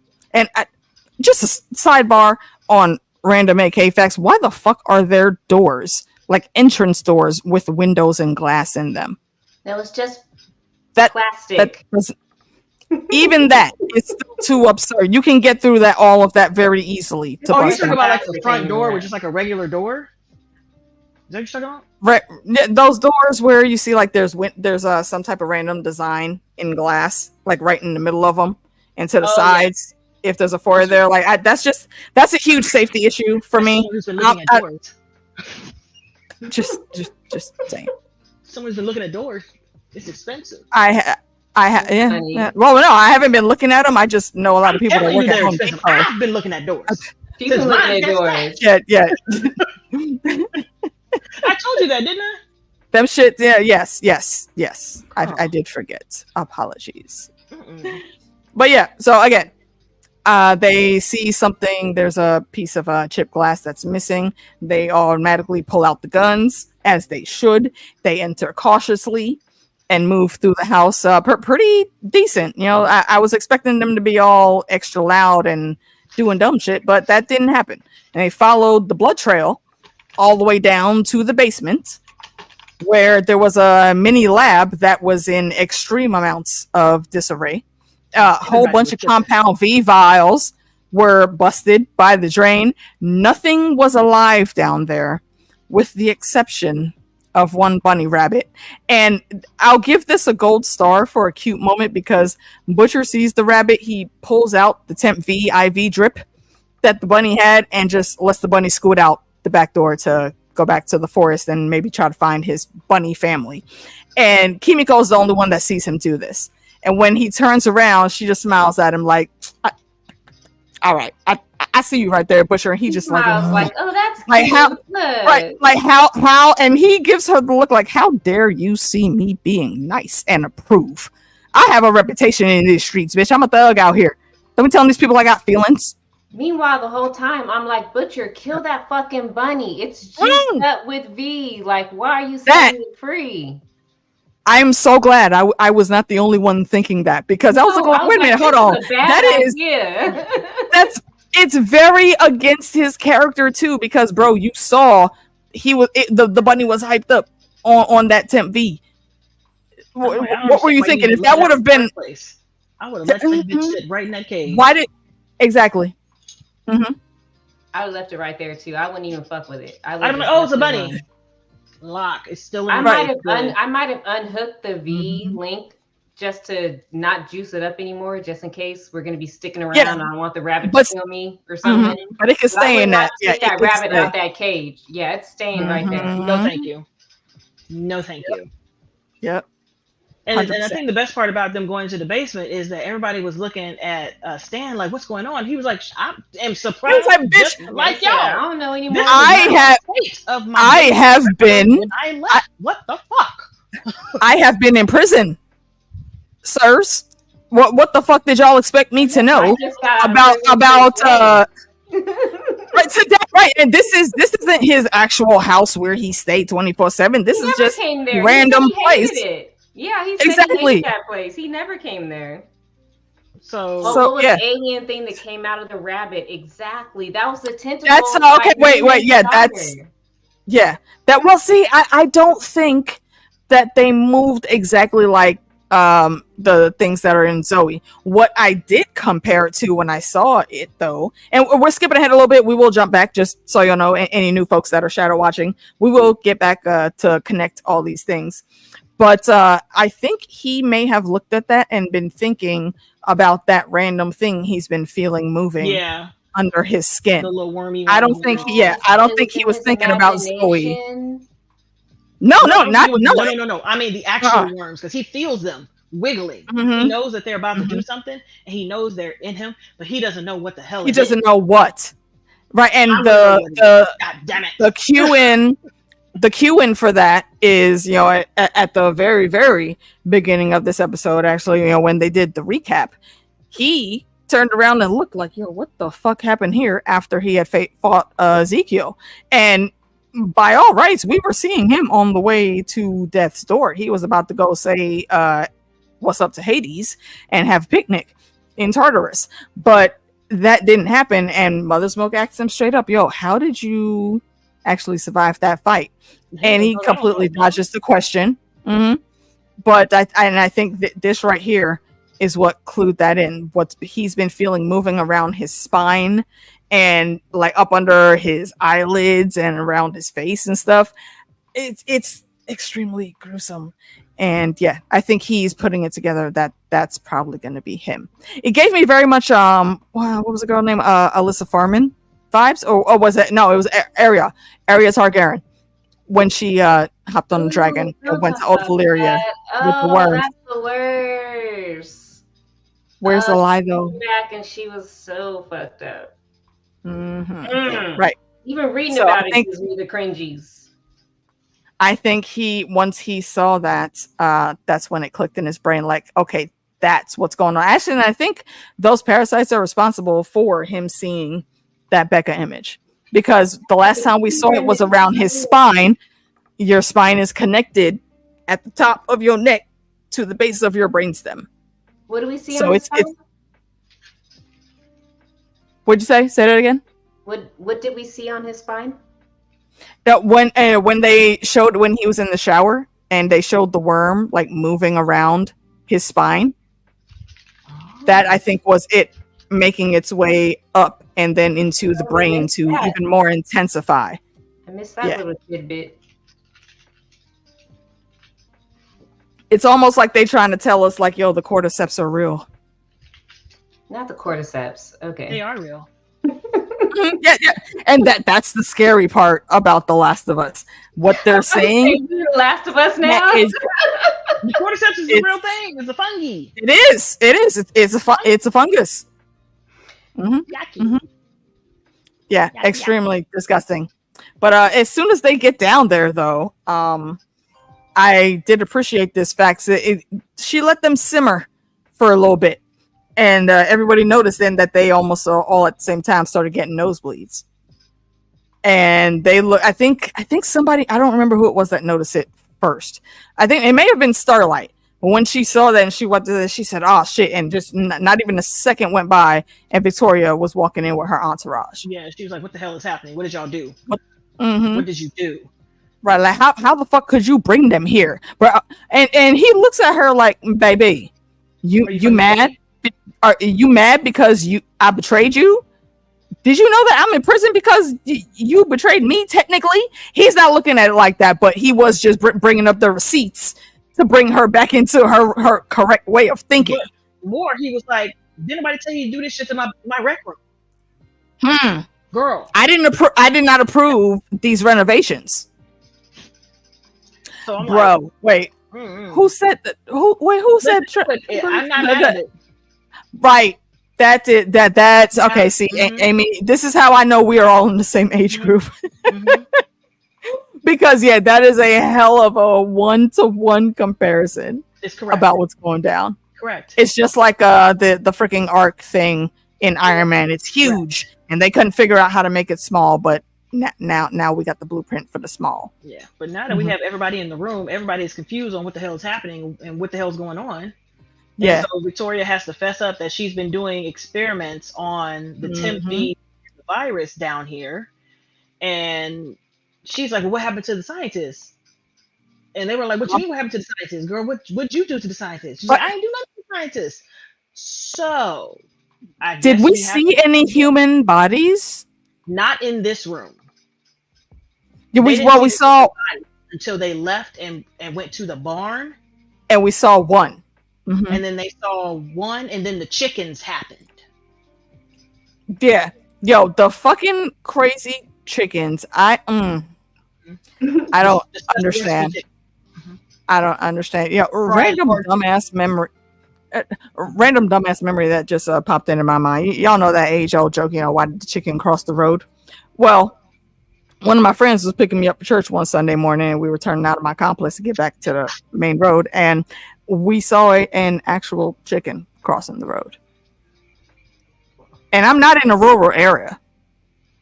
We literally sat there baffled for a good 5 minutes straight. Like, why the fuck is there a chicken just randomly walking around here? You saw a chicken just cross the road and cross the streets.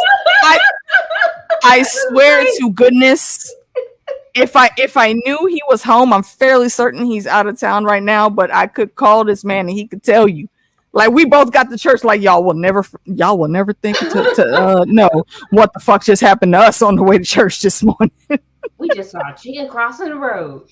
Okay, just yes or no. I will not expand. Okay, wait. There's a question. Complete series. Wait, excuse me. What? Say that again. Series, yes or no? Buy the Game of Thrones full book series. Does it include Fire and Blood? No. Complete series. Yes or no? The show? The show. Yeah, yes or no? Yes, and share, please. It is $80. It's not $80. It is $60 on Amazon right now.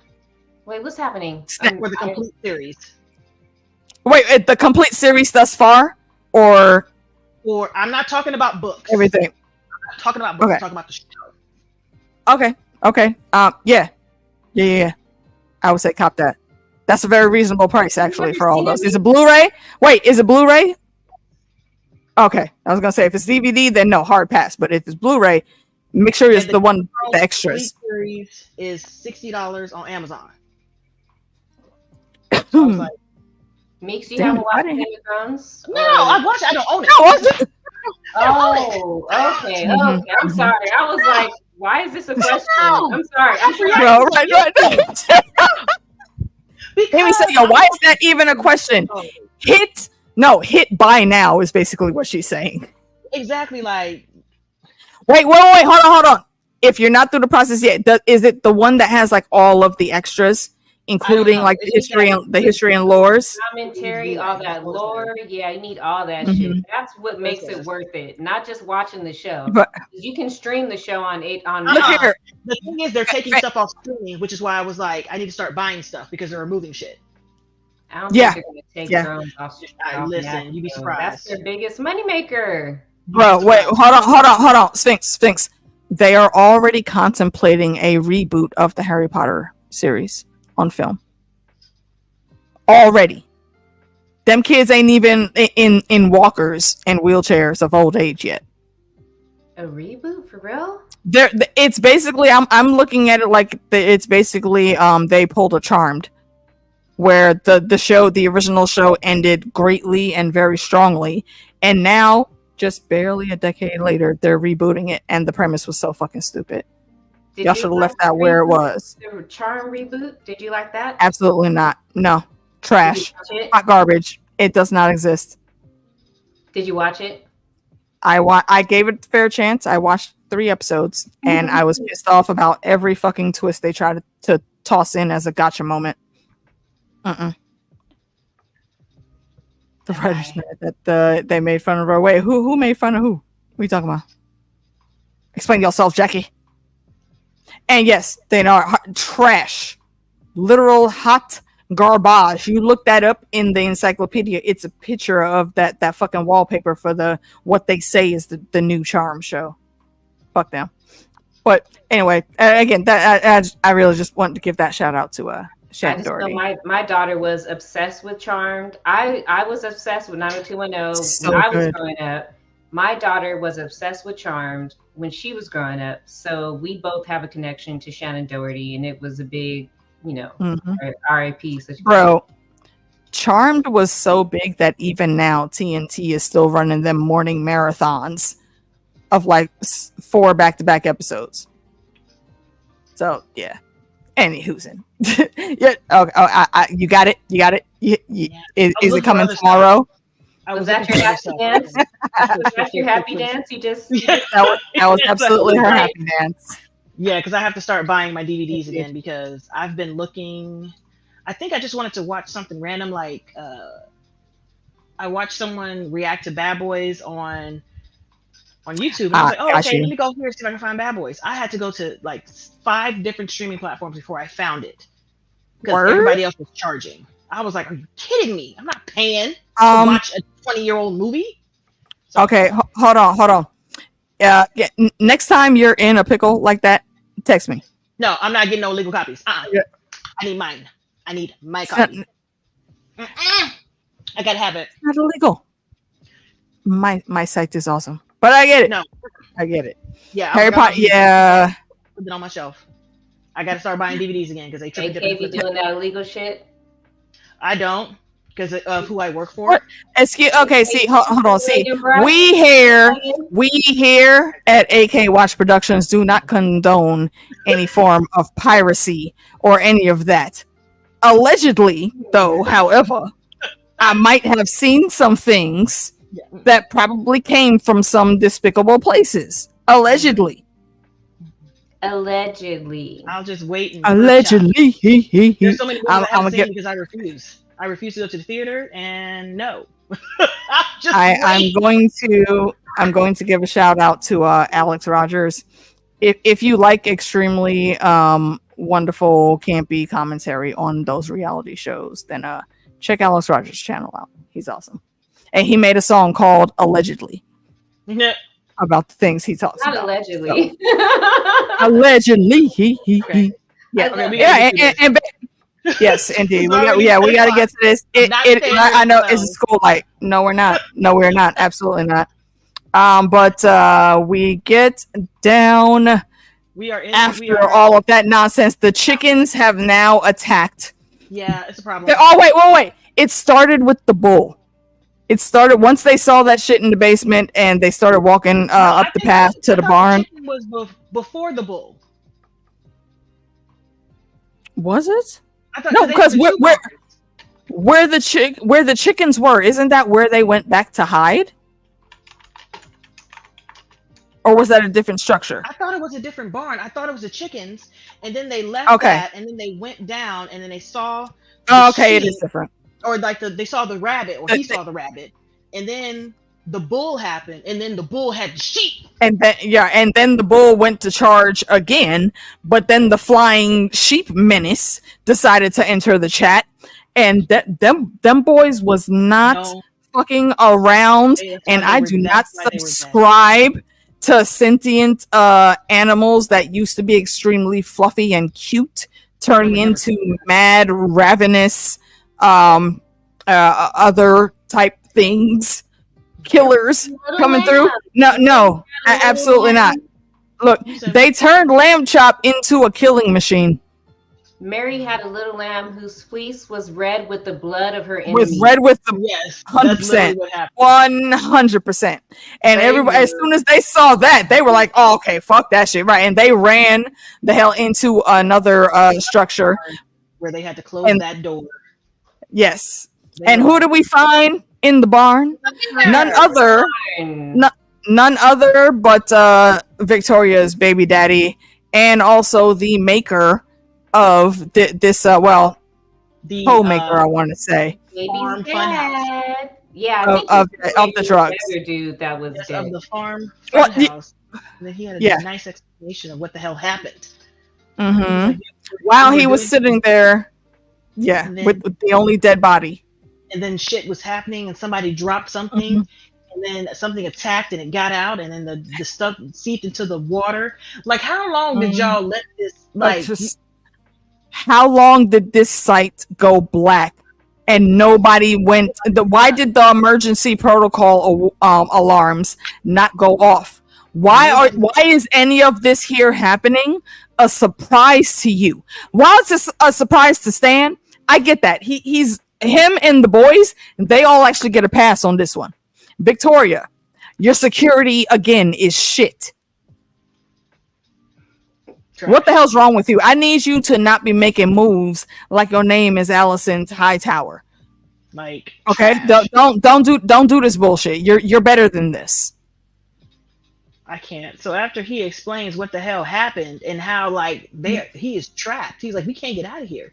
We can't get out. Butcher was like, that's cool and all. I understand that you do all this. And we got to beat up animals outside, but where is the virus? My God, where is it? No. Before that, he was classic Butcher talking about, well, no, hold on, what you mean? No, you don't have to necessarily, be the last one in the line when we're trying to run. You just can't be the last one. As long as you get up. Is it after this? Yeah. I thought he had that. Too. He was like, so what are we going to do with this too? He was like, well, we only have one, right? And then Samir came up with the idea. Injected it in one of them. And I have a question. On that. And actually, Sphinx, I think I'm directing this to you mostly because you work in the medical field and you know these things. Without that body still being alive, specifically with a beating heart that circulates the blood and other body liquids, would injecting that person with that cure even really spread enough to out of one solitary area that multiple sheep could eat him and get the same effect? Yes, Alicia, you are on the right path. As a medical professional, I can tell you that if the heart's not beating, it's not pumping blood. It's not moving things through the body. If you just shoot something up, it's just going to sit right there where you shot it. Nothing's going to move it around. Mm-hmm. So in that respect, the boys are not medically correct because in a dead body, you can't inject a virus and it won't spread. It's a dead body. Who knows how long that body's even been dead? Mm-hmm. But the fact that the heart's not pumping, it's not moving blood. The blood is how you circulate things all through the whole body. And without that, it doesn't work that way in real life. Okay. Well, thank goodness for TV. Because they would have been dead. We always have TV. Yeah, they would have had to stab somebody and roll that. You are correct, person out. It had to be a whole live person, like here. Mm-hmm. A whole person. Right. And while they're sitting there and Phantom, I agree. All of our major shows right now, the security is on some bullshit. Look, Team Green can't get their security together in King's Landing. Team Black is fucking up at Dragonstone also with the fucking twin massacre that happened. And now we over here. And now I guess we just gonna have to start flying at the seat of our pants with all of our fandoms doing reckless dumb shit. Oof. All right. What you say, Evil, especially your football days are over?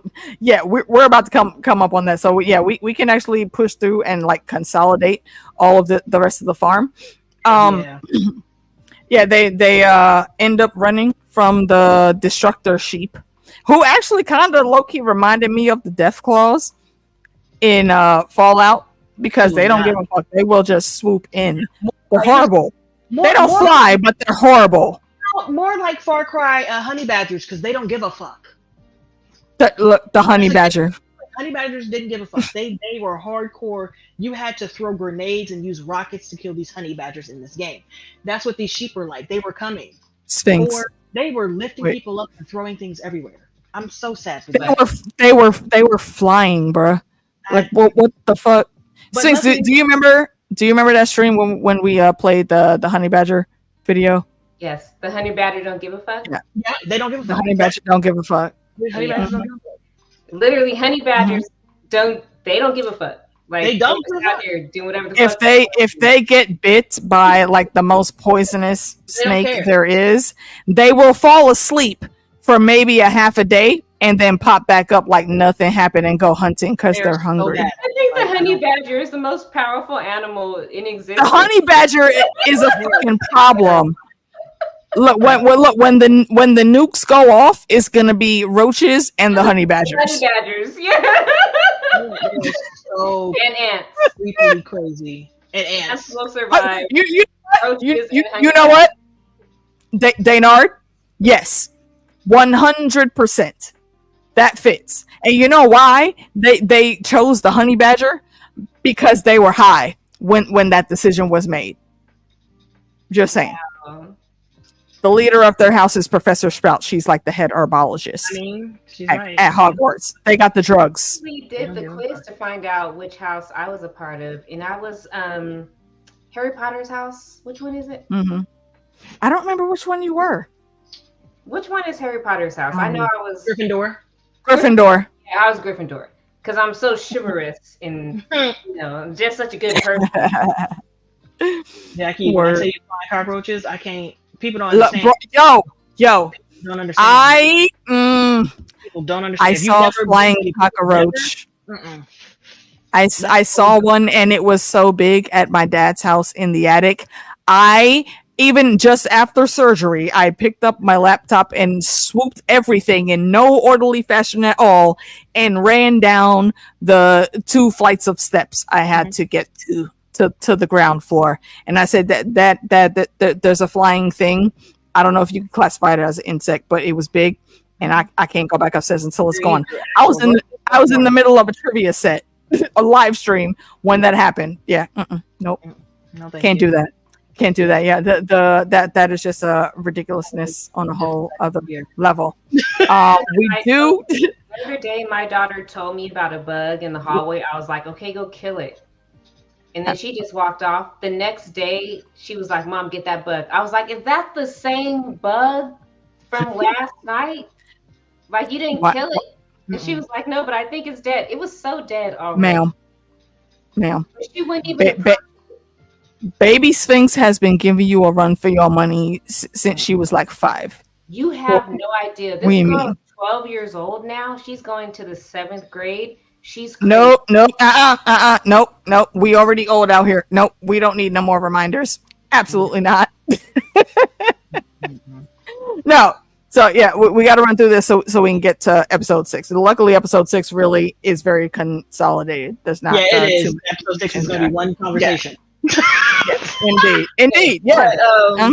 So they where we at? They did inject him with the and tossed him out and waited. The sad part, enough, but I understand the fear. Yeah, through the roof. and not only that, they were flopping down. So I think it was affecting some of them faster than others. They were hearing them fall on the roof. But then the fucking door opened. The door was latched on from the inside, though. I'm still confused as to how they were able to open the door. I don't know. That didn't make sense. All of a sudden, I don't know. Show up and they're just like, and they were like, "Oh, okay, now we have to run." And they did, and shenanigans happened. I'll save it for the end. And as to what happened. Go ahead. No. We'll finish up the farm right here. It happens, and they try to run. And I think it only takes like a few more seconds, maybe a minute to happen. And I think, was it Busher that was about to get got, or was it Annie? I don't remember. One of them was about to get got. I feel like I think it might have been both of them. Something like that. I feel like it's both of them. Yeah, and it could have been. But basically, the sheep then vomited a disgusting looking blue liquid, which we know compound V is blue. And then it properly and quickly keeled over and died, just like the other ones after that. So they get in there. They call, I think some reinforcements had come in by that time. Stan Edgar, our man Giancarlo, he is being shipped back to prison, and he was looking at hold on, I thought like we had worked this out, and he said no, the deal was the virus for your freedom. We don't got the virus right now though, so you got to go back. But he doesn't have to go back, actually, because on his kind of shady. Like I was like, that's kind of fucked up. Like he came out to help with the intention of helping you. Hold on, but I would have been like, "Sir, ain't no virus." I would have done. Okay, hold on. Let me spill just a tiny tad bit of tinfoil here. What happens in the scene is it's only one car, and he's in the back seat getting escorted back to prison. And then, of course, the driver's head pops. We know who does that. And not just a few seconds later, Victoria opens the door. And the look on her face to me said that she really just needed a hug from her dad right now. Like, rescuing you obviously is the goal, but I'm hurt. I can't find my baby daddy right now. The only thing they found of Samir after the sheep shenanigans was half a foot. It was his leg. And that look on her face. No, it wasn't the whole leg. Yeah, no, it was the knee down. It wasn't just the foot. Yeah, the knee down. Yeah. Mm-hmm. So yeah, and while they're looking for bodies, everyone survived. Everyone made it, except for it appears Samir and the person that was going over. I think it was a forensics person or maybe CDC. They brought over that part of his leg, and then we cut for the finale on the farm situations to Samir missing a leg, being bandaged, tied to a wall. And it's because Butcher is the one that took his part of the leg off to throw off the scent. Everyone thinks he's dead. Now you can be down here and start making more virus for the compound V. See, I think he opened the door to begin with so he could get Samir. Because he had to get everybody leaving so he can get that dude. And yeah. That fits. He opened the door. Butcher opened the door. That fits.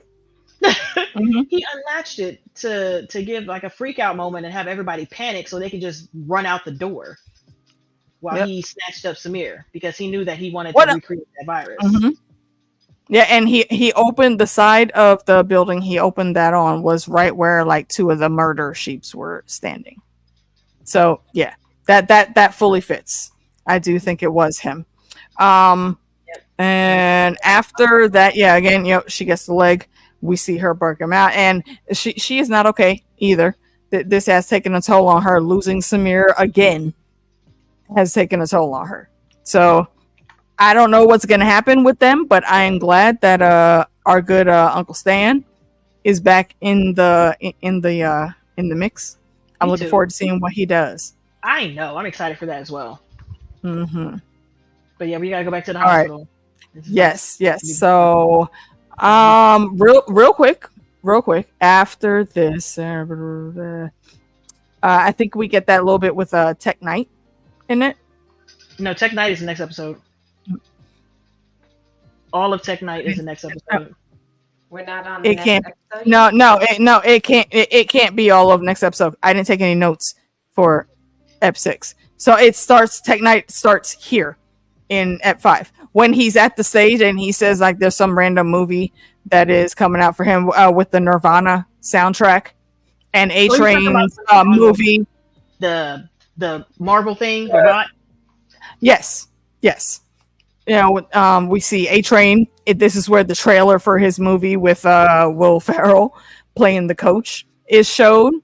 And this is also where we see two people from Gen V, who is Kate and what is that boy's name?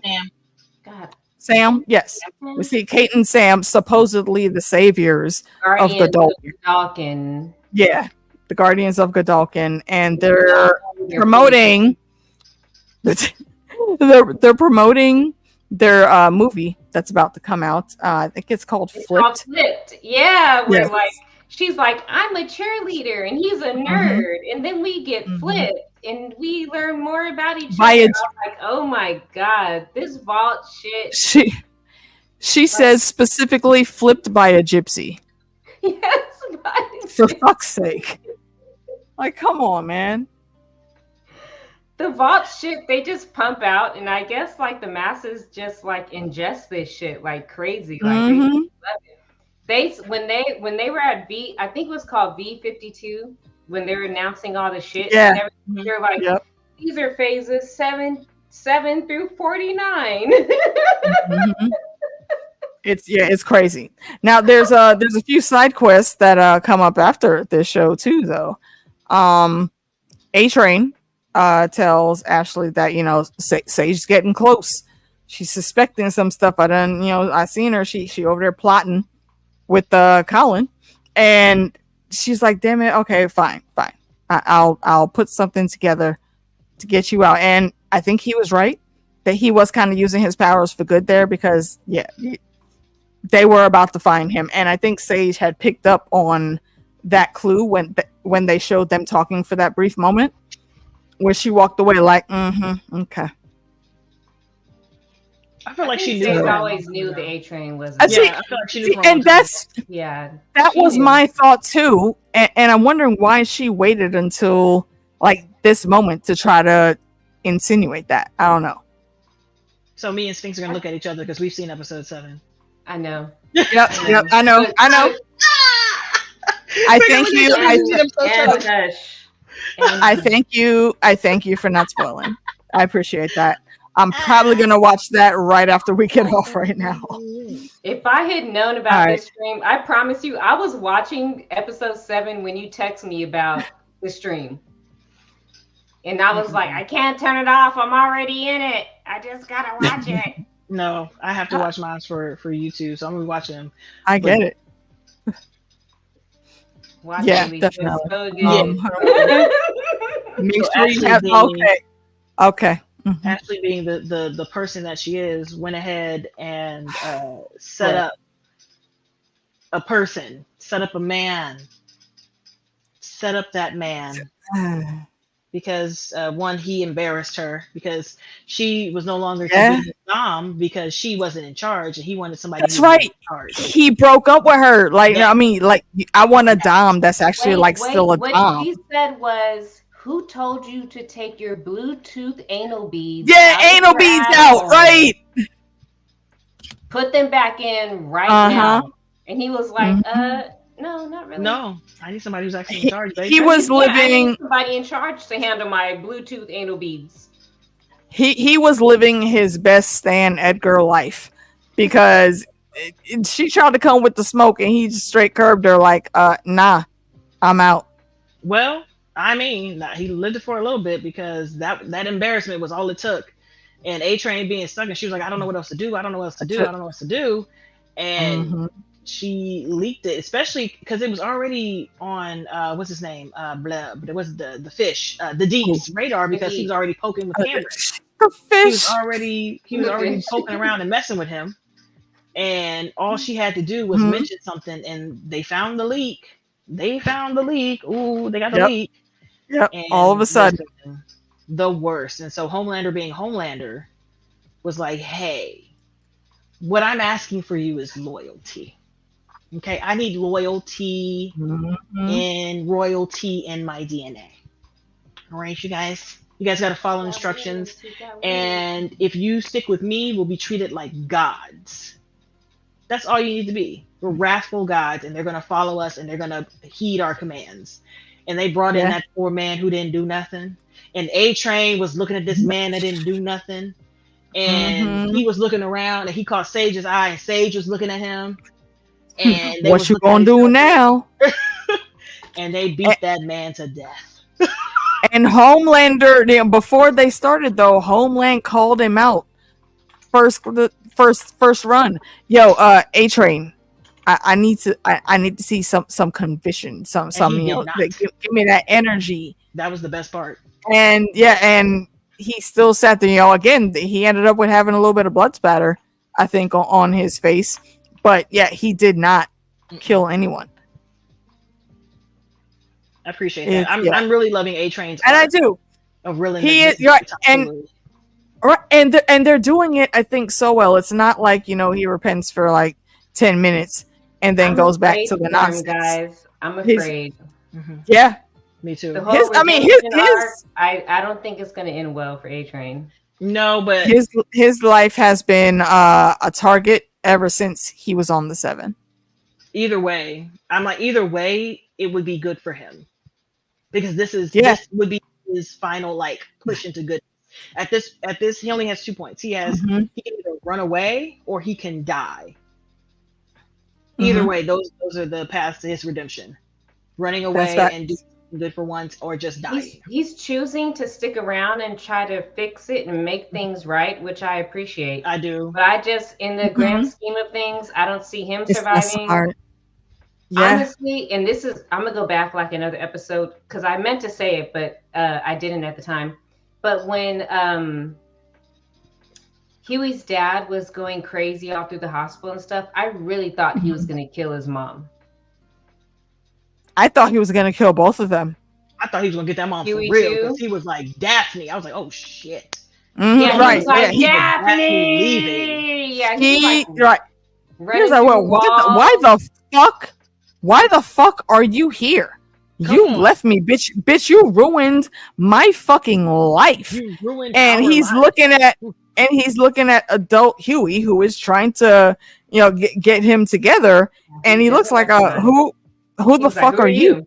Yeah, he's like, I'm Huey.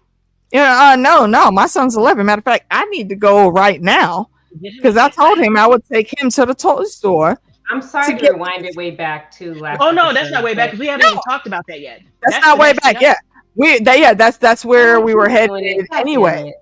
Oh no, just as good. No, you are fine. And Mimi is going to be out of here at 11. Yes. So yeah, we do need to press on. Yeah, so I'm like, sure. Let's press on. That whole situation with the father, I felt so fucking bad. Like that was the worst. The worst. There's nothing you can do at that point.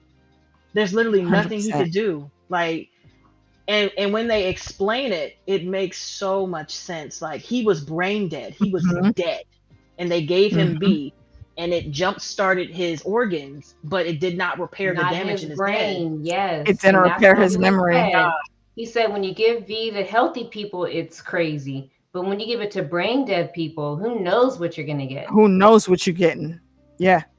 That this man was running through snatching organs like crazy. Oh, like he was dancing in this dude's body. He was like, oh my god, which I get because he didn't know what the hell was happening. He didn't know what was happening. He was panicking. And before and this is what I meant when I said when it comes to these powers that people are given when they take Gen V, it has a lot to do with their emotional state. Because he doesn't know what's happening, but once he actually stops to acknowledge the random carnage around him, he looks right at Huey like, bro, what the fuck is going on? Why is there a freaking heart in my why am I covered in blood? But before he can even get answers, his brain switches again. And he's off and extremely angry at Daphne, which he does have all rights to be. But this is definitely out of character. Remember that they've already come past that. Like they're good now. He doesn't remember that. He just remembers the deep-seated anger that he lived with for lots of years. That's what's coming up. Not the recent memories, but old memories. Which is why it took him a while. As an 11-year-old, that's why he doesn't recall Daphne being back in his life. He's just way back in the past. It's feeding on his trauma. Which so really, really sucks. Yeah. And basically, decision to do. Go ahead. My whole listen. I was like, y'all almost got me. Y'all almost had me in long run. Y'all almost got the fear out of me because it also forced Huey to like grow up and make the decision that his dad worried that he would never be able to do. Because in this instance, there was no choice. His father was super abled. And super abled with brain damage and memory loss. Like there's nothing that can be done at any point in time. He could escape wherever he was and come after his mom because he can't remember what's going on. And not to mention go after Huey because he doesn't know who he is. I'm just glad that they gave him a little bit of realization right before he passed, as that he knew who he was talking to. He knew what was he knew what had to be done, and he was okay with it. He understood. He was in the end like, why is it getting dark? Like, I can't. I'm like, Jesus Christ. Jesus Christ. I like that. I like the good goodbye. You know, he was like, we're gonna go walk through all the places with Tom Hanks, and then like kind of died. And I was just like, okay, that was a good death. That was like a good, solid death. It was going out on one of his greatest wishes. He was talking about it with his wife or ex-wife and his son, his family. Yeah. And he went out on a good note, which he deserved because he was a good guy. He was a very good guy. Absolutely. You know, fun fact about that actor, when the comic was originally written, if you go back and look at those panels online, the character of Huey was actually made for him. Like that. That's what the artist modeled him as. Yeah. And you are correct. It's either Alzheimer's or dementia. Yeah, and it kickstarted it right away very rapidly, sadly. And they ended up making the decision to put him down. So again, he would not actually have that Jar Jar moment where Huey just refused to let go. Listen, he almost had one. He did. He did. But they worked it out.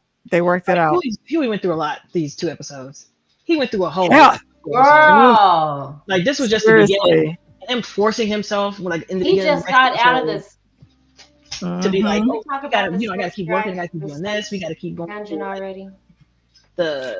What's it called when they were doing the Made for Manhattan? What's it called when they dumped the ashes? It's called a word, but I can't remember. They were doing the tour, the Made on Manhattan tour. Yeah, we were doing the Made on Manhattan. They spread his ashes. Yeah, they spread the ashes along that tour because he loved Made in Manhattan. And both Huey and his mom do not like Made in Manhattan. I'm gonna say, 0.5 points away from I'm gonna put Huey in Hufflepuff. He seems more Hufflepuff. Yeah. Because I actually liked Made in what was it? Made in Manhattan? Yeah. Yeah, we're gonna probably go ahead and go to episode. I like that. Yes. Yeah, because the rest of this very heavily ties into episode 6, especially the bit with Butcher and Negan, and the not even surprise really, but like, high five to fandom, because I'm fairly certain when we were talking with DJ also proposed that maybe one of these things is not like the other, and one of those things are Negan not even being a real thing with Huey. Makes me happy. And I loved how they played that. Like, they did it just perfectly, which also is a little bit of what some of us are thinking for Alice Rivers in House of the Dragon. And yeah, I see you. Yeah. Like I said, I don't think we need a whole lot of time for episode 6 because they was basically just nasty, like, for more than half of the episode. What was the name of that one that they got with the something web slinger, web slinger, wonder web, something like that. Webcaster, webmaster, web slinger. Look, I mean, this is a dumb. Nasty. He was disgusting, but even Web Weaver. Thank you. Web Weaver. This is a dumb gripe to have, and I understand. I really do. But, once he's collecting his payment of drugs from Butcher, and he requests that Butcher just stick it right up the bum. No, MM, not Butcher. No, not Butcher. Yeah, it was MM. It was MM. You're right. Instead of going, to the actual place, he puts it into like the web slinging hole at the base of his spine. My guy, I don't know how many times you've been in a doggy style consenting adult situation, but why is not on the lower back? You did not spread the cheeks, so what were you thinking, bro? He wasn't looking. He was like, just here. He was just like whatever. Just you get that straw and you're not paying attention. You're trying to put it in the top of the cup. Like, okay, see, but that's why it backfired like it did on him. And yes, you got that very disgusting web hole juice on your face. I was not okay. Ew. Again, episode 7. I need to leave. I need to go home. That's what that was. That was an I don't want to be here. I need to go to sleep for like 3 days after seeing this shit. Yeah, I spent the bulk of that episode just literally with like, while I'm trying to edit the thumbnail, my other hand was on my chest like, wait a minute, what the fuck is happening here? So many times. Like there were so many times I just couldn't watch. Bruh, I'm saying, look. I told you I had to leave. I was like, I can't. Bro, absolutely not. Nope.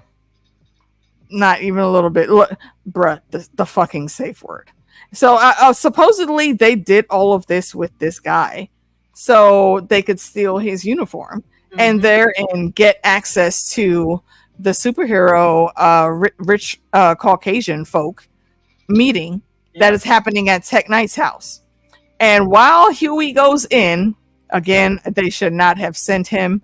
He is too much of a soft boy for these situations. They even laughed at him once he put the uniform on, and I forget the exact terminology he used, but I think it said something to akin to like, you know, a bathroom like at a frat house, club, or house where there's disgustingness everywhere. Like that's what the inside of that suit smells like. Ew. Ass and broken dreams. I know no gracias. Gag. I mean, that I don't think stank is a strong enough word. I wouldn't be able to do it. Like, I need a gas mask with a hazmat suit on top of that. It's just, ugh. I can't. Gross. I'm surprised he even fit that because it didn't look like they were the same size. Yeah, I think, he looked taller, actually. Yeah, because Huey's a big boy. He's like 6'3", 6'4". But I'm just like, I can't. So the whole plan was for them to sneak Huey in as Web Weaver into this super secret party so that he can see what Newman and because I don't think he knew Homelander was gonna he knew that did they know that Homelander was gonna they did not know. No, they did not know that the 7 was gonna be there. No, reverse, because they had to I think Web Weaver was invited by Tech Knight, right? Yes. They basically stole his invitation by putting Q in the that Newman was going to be there to spy on, and they were freaked out when the 7 came in. Well, Huey was freaked out when the 7 came in, and he did not course correct well at all for a hot second. No. Even with like the random glitches and pauses in his speech, at least Tech Knight was buying it. But then Huey, not again knowing how to be aware of his surroundings, asks, "Yo, you want to go see the basement, bro? It's totally cool down there. Let's go find out." And Huey's just thinking he needs to say random grunt words, and then put on like a no cap at the end, and that's gonna work out. So he gets down there, and it's basically like the boss level of the 50 Shades of Grey. Workout room, we'll say that, quote unquote workout room, allegedly. Bruh. And there's already one person chained to the wall. Actually, no, the first person we see is the man, their version of Alfred that raised Albert because he's black. 16 kids. Yep, Albert. Indeed. They met him and he was being yelled at for not cleaning off all of the chunks on a particular machine correctly. And he said, all right, I'll get right on that. They see that there's another guy already in chains. And Huey's like, who is that? Oh, that's my last assistant. Huey, if you didn't turn your ass around right then and there. So special. And I would not. That the, what's it called? The radio that he had to talk to the gang was not working because they were in the basement. Yeah. So he had no communication with them, couldn't get pulled out, evacuated, nothing. And while he was down there entertaining Tech Knight, they were upstairs trying to figure out how to get to him because they knew shit was not right. Yep. Shit was not right. And then on the flip side of that, we have Newman, Homelander, Sage having a conversation, and Firecracker wants to be included, of course, but she ain't got no business being in that conversation. And Sage disrespectfully told her to get the fuck out of here because they have big boy business to deal with. And then we found out that the whole plan of them being invited was so that Newman can out herself as a soup and align herself with Homelander and their plan to take over the government. The 1% of the 1%. Yeah. Yes. So they had a plan to separate all the 1%ers into a room and pitch that plan. And they were just waiting for the opportune moment for everybody to get there. Yeah. That's them. Because then Sage breaks off and sits down and, you know, she's doodling in her book. And she runs up on and then she passes it. Yeah. Yeah, they run up. Well, MM and Kimiko run up on her because they are looking to rescue Huey, who's in trouble. Always in trouble. Like, my God. He's always in complete Bonnie. Listen, I'm not going to explain that reference. Her feelings were hurt. Her feelings. Bruh. Here's the thing. When I forget who it was she was talking to. I think maybe it was Ashley or Sage. And she accused Sage of underestimating her. And in this moment right here is where she sees no, Sage was 100% correct about everything you are, because you're not fit to be at the big kids table. No. Plain and simple. No. It's so absurd. I can't. But the one major thing I think with Kimiko is she's been trying to visit Frenchie, and he has refused the visit every time. And the guard, like near the end, the guard says, man, I think he just doesn't want to see you. And Kimiko writes on the paper to show her is, I don't have anywhere else to go. That was so sad. Which is another layer of sadness. I was so frustrated with Frenchie. Just like, it's so stupid. I was worried he was going to be like that. Like, what is he gaining from this whole penance experience? Like that part. You have Kimiko, who you know cares about you to the utmost, and you're just not 100%. Only abandoning her, but the whole team, if you even want to add them into it. And he's just off on his own little arc about I need to pay for my sins because he was fucking the dude whose parents he killed. Nobody told him to do that. Now he's triggered. Right. I guess. That's my entire frustration. So, and he's doing all this as some type of extreme remorse for what he did to Colin's family, but you were part of the reason why Grace's grandkids were killed. Where was this fucking energy at in season 1? Huh?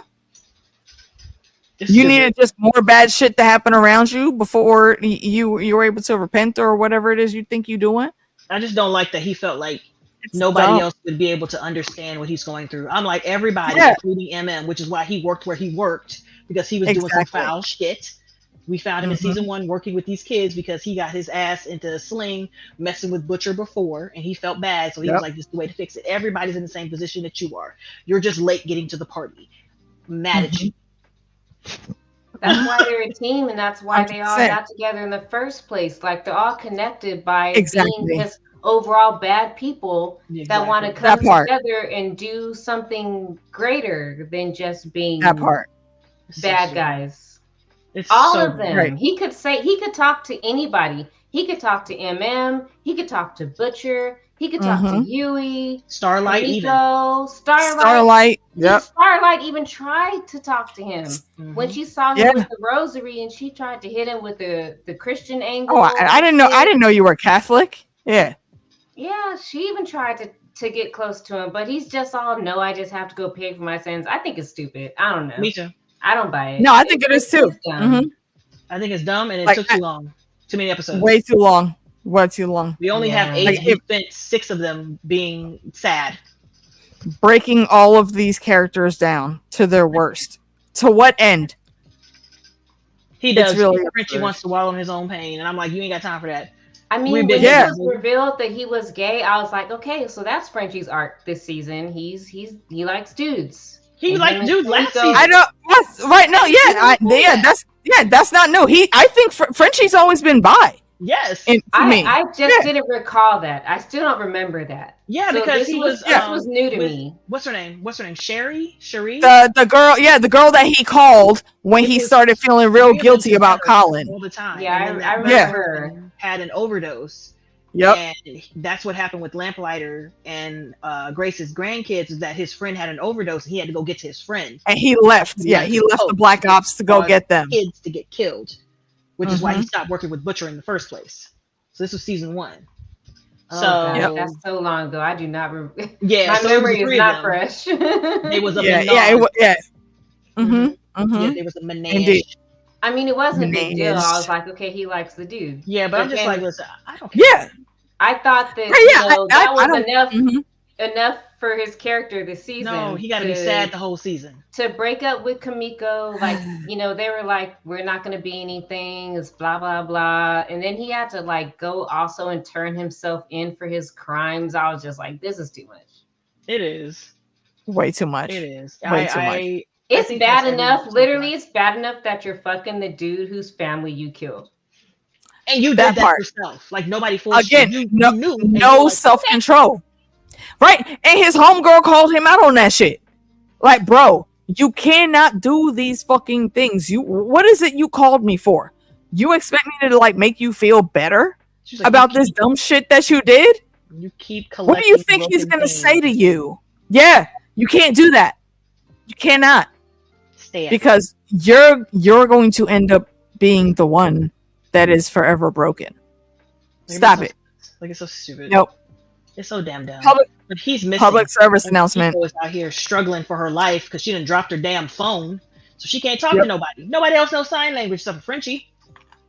Which is absurd. It's not even sign language. It's just their own little language. It's their American Sign Language. Yeah, it's the sign language that her and her brother used. So I'm like, they didn't train anyone else on that. So while they're working to get or trying to figure out what book it is in that room to get to the basement elevator, to get back to it. Yeah, because Kimiko did find it. We saw her pull it once, but they cut the scene away. I'm talking about before when MM hadn't shot Sage yet. She hadn't shot Sage yet. Right. How to get him to the hospital. Yeah. And she's like, book, hospital. And like, book, too easy to kill. And he's like, bitch, I wish you would. Go ahead and fucking try that shit. Go ahead and fucking try that shit. I dare you. It's not gonna go the way you think it's gonna go. Like, I was so proud of A-Train. Yeah. Why have I grown to really like him more this season? Because he's actually realistic in his realization views right now. Because he's always been like a little dickhole, and I never really cared for him. You got to think about it. Once he realized that he was a part of the Seven, it's the big head that the Seven gives you. Like, you feel like you're all important until you get in there and realize that you're not. And he's been doing shit stuff for Homelander for a while, and at this point in time, he's doing what he wanted to do. Like, he didn't have to do him. He was like, shit, let me go ahead and get him out of here because we're working together to try to squash this thing. So we're on the same team. And when he drops him off on that stretcher and that little kid sees him, I almost busted tears. Sees him and smiles. I mean, I was just like, train. That baby saw him and smiled because he recognized, and I think the baby was sitting there next to either like their mom or grandma, maybe auntie, and there was an ambulance right there, and that's where A-Train put Mother's Maid. What was it, Mother's Milk? Yeah, put his body on that stretcher, and that kid seeing him, that once he went into like full realization, like, oh my god, that's my hero. This man, I don't know this man, but he's clearly hurt, and A-Train just brought him to safety secretly. Like, he's saved. And it's so well done. And again, I always try to give really good credit to child actors when they are just on point like that, ridiculously. This boy did not have one line, but I understood every single thing that he was saying from his face. It was on his face. It was so good. I will go and see what that young man's name is because I will be following his career with attention. The hero does come along. Is that right? And then the hero does come along. And that I think I'm fairly certain I yelled something to that effect when I saw the kid like looking at him in that way. I said, bro, this is what you've been working for. Start actually being a fucking hero. You are officially a hero, and it feels good, doesn't it? And it doesn't take long. It doesn't take long because we do see him starting to make moves with Mother's Milk in this episode. Like, so should. But I do want to go to the big highlight before we cut off. I can't. I'm tired. I mean, yes, but I can't because I'm tired. Because I can't. Like, my God, I don't want to. Huey just and he pushed himself to do this because he had to stay busy. Like, can't think about my dad. Got to do work. So this is what you went down here to do.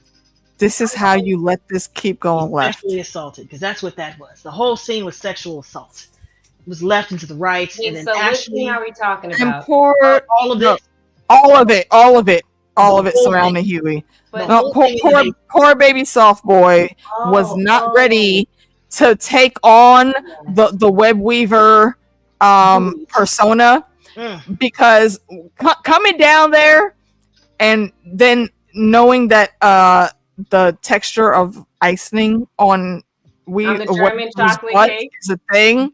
So he sits on a German chocolate cake, and then Ashley, who also was given a little bit of sass, where Sage was looking at her like, "Bitch, what you doing here? I thought we told you to go play in the pay plan," and she was like, well, I've known Tech Knight for a very long time. We go way back. He invited me, so fuck you, bitch. Let me go to my sex dungeon and start having some friends." Relations. Alicia, that was a hint that shit was about to go down when Ashley showed up. And then secondly, when Tech Knight told web crawler Huey, "Oh, I know this is vanilla for you, but don't worry about it. Like, we're really about to set it off a little bit later." I was like, oh my God. How is a ball gag with someone in full latex tied to the wall? There's a dude over there.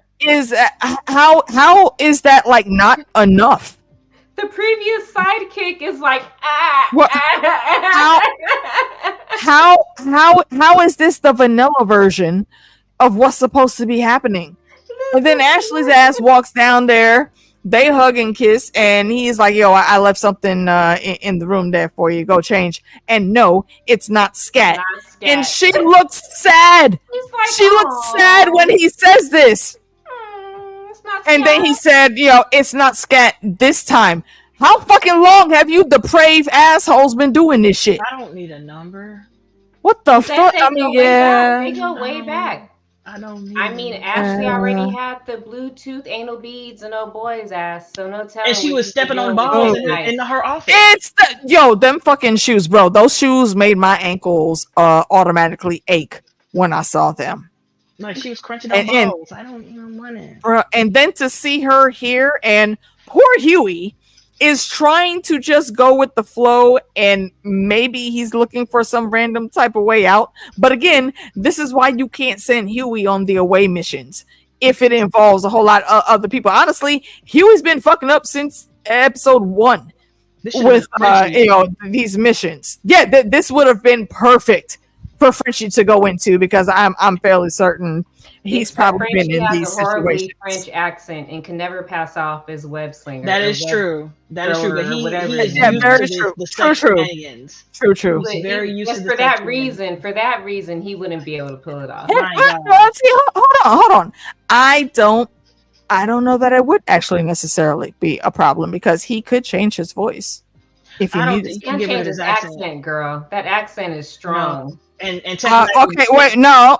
Hugh Jackman's Australian accent is very strong, but he's still sounds like an American. He's a professional actor, not. We're talking about Frenchie. the character. The character would not be able Frenchie's to. ass, yeah. Well, no, I know what I'm saying is, with all of the random do dirt things that he's been done, I think he knows how to, properly blend in where it need to be. I could be wrong on that, but that's how I see it. Not for web weaver. Like that. No, I don't think so. I don't think you can take on a whole new American persona. No, web weavers. Even Huey couldn't do it, and it was just lingo. Like you have to use the right terminology and shit like that. But and he was an American, and he couldn't do it. Huey doesn't know a whole lot about the BDSM movement. Frenchie just like does. No cap. Yeah, but he wouldn't be able to get right. No cap. And the accent check. Okay, the height, I will give you that. Absolutely. The height would not have matched up. But the fact unless he put some things in his shoes. I believe Tech Knight already knew he wasn't who he said he was the moment he walked in. Yeah, he was low key questioning him from the jump and actively listening to his heartbeat. Listening, smelling, everything. He knew. Yep. He knew. Yeah. He was waiting. That's why he kept going back to the safe word. Yeah. He kept trying to quiz him with the safe word. I'm like, my God. I don't know why wait. If you already know it's not him, just like say it and then just have because it's fun. Because it's fun. Yeah, the chase is what's fun for him. It's fun. That's why. So that's all that was. Yeah, I can't. So there was but besides this random sexcapade basement, the one of the good highlights that I saw was well, I guess not good, but Ryan, being properly, I guess, quote unquote properly motivated to get on board with Homelander. They're filming this TV show that he's gonna star in, and it's not cool. Ryan's not feeling it, and Homelander, I guess he listened to his reflection in the Green Goblin persona and said, okay, well, you know what? You don't have to do any of this. Your choice, for real. Don't worry about it. Let me know. If you're not feeling this, we can go someplace else. Mm-hmm. Meanwhile, in the background, Adam, the fucking director, is over there trying to hit on this poor intern that's just trying to do her fucking job. And Homelander sees, again, another opportunity that he walks in on. Once they're upstairs talking about like all the extracurricular shit, Homelander's like, no, we're not doing this. And he's like, you know what? I see how persistent you are. Go ahead, offer him like your Amex Black card for payment for everything you want to do. And Adam goes a step further, like, here, you know what? Take my whole wallet. Go ahead. And then from there, he says, what about the keys to your Jaguar? And Ryan still looks at him like, no, that's not going to happen. And it's dropped right then and there. Mm-hmm. And then he starts bringing Ryan to the dark side a little bit later on. Once he says, I want to be a hero. Like, that's what my mom would have wanted. I don't want to do all of this scripted stuff at all. I want to actually go out there and help people. And Homelander, again, because I'm sure he's been listening to their conversation the whole time, tells them, hey, what was the girl's name? I forget what it was. Ashley or Amber? I think it was Amber. Amber sounds right. It's like, Amber, why don't you come over here? You know what, Adam? You come too. And they ask him like, are you good? Is he bothering you? And she doesn't know what to answer. Obviously, she just like Mr. Orwell. She's trying to keep her job. She ain't trying to catch that smoke. And what comes out is, he kind of has been making me uncomfortable. And they make him apologize. They don't like the apology. They make him get on his knees and apologize. Ryan's like, nah, he's still lying. And Homelander's like, you know what? Come on, let's do this. And next thing we know, Ryan is ordering this young woman to smack the ever-loving dog shit out of him. I don't feel bad for him. Don't get me wrong. Mm-hmm. My point in my main focus in this scene was Ryan and how easily, once Homelander figured out the formula to get to him on, now it's fully weaponized. And he's sitting there watching all these slaps like, nah, hit him again. Hit him again. Hit him again. And she just keeps going. While he's begging, Ryan, I'm sorry. Please ask her to stop. Mm-mm. I don't feel bad for him. I know. I'm just saying this is really bad for Ryan right here. I don't believe he's fully weaponized. Yeah, me neither. Mm-mm. No, I think it's not yet. Not yet. I think it's the start of Homelander understanding that what he wants to do is not necessarily what his kid wants to do. Right. He has to remember that them forcing him to do this stuff didn't make him like it. It also made him hate the people around him. So I feel like Ryan's gonna find a way to balance, like to walk between the dark and the light. And like I really hope so. I feel like his mom was, you know, to like punish the assholes like this dude that was torturing this chick, this intern, slap his ass all the fucking time because he deserves it. But also he did deserve it. Don't kill innocent people as well. I think that's a line for him, because it's a whole different thing to kill somebody. It's a whole different ballgame. Yeah. And when he killed somebody, he was wrecked. Right. And he was destroyed. He was not trying to have that at all. No. Yeah. But I 100%. I think with Homelander, it's interesting that he started to see what kind of being a parent is. It's knowing when to encourage, when to listen, when to like hear your kid, and when to choose your like, battles for what they want instead of what you want. So I don't mind it. He's still trash. A short second where I thought like Homelander might actually be like a good dad. I know. Absolutely not. I was like, hold on, you stay this path. No, when him and Ryan were just talking, they're sipping on like boba tea. And he's like, so what do you want to do? And Ryan's like, we can go get some Nathan's famous. And he's like, no. Yeah, let's go get some hot dogs. No, that's not what I meant. He's like, I mean, you know, like, in the grand scheme of life. And he was like, oh, I just want to help people. I'm like, and he was like, okay, well, let's go help somebody. I was like, okay, that was like a good. That's parent shit right there. It's so right. But then again, this is where he cuts the shit off, and so ridiculously. Again, because he automatically checks back into the villain arc, and this is what he tells his kid to do. And I do think further along, Ryan will, actually start to really analyze his actions, and he's probably not going to be for a lot of this, but that's a journey he's going to have to take, and I'm not sure they're even going to take him on that journey. We'll see. Well, I think so, because you got to remember, just because he's with Homelander doesn't mean that he forgot everything his mom taught him. His mom is the basis. Oh, absolutely. Period. 100%. His mom is 100%. In the back of his mind, he's always going to think about what his mom would do, what his mom would like. His mom raised him. Her morals are ingrained in him. He just knew Homelander for what, like a year or something at this point? Maybe, yeah. So he hangs out with Homelander, like he lives with Homelander, he looks up to him or whatever, but not so much to the point to where he's about to do some crazy shit. He misses his mom and his family. He killed one person and lost it. Like he was sick over it. He's not trying to go back to that. No, and even though him having her smack this dude like crazy, it was kind of sadistic, but he deserved it. So it's he did deserve it. Yeah. So yeah, I will definitely give a pass on that one. Another major thing I think here that really threw me for a loop, and I want to give a shout out to DJ Wun Wun because I'm fairly certain he had brought this up, is the issue with Butcher and seeing Negan walking around, and what we come to find out is, nah, bruh. Negan has never been there. That dude was dead in a rainforest like 3 years ago. You didn't rescue me, you piece of shit. You left me there to die.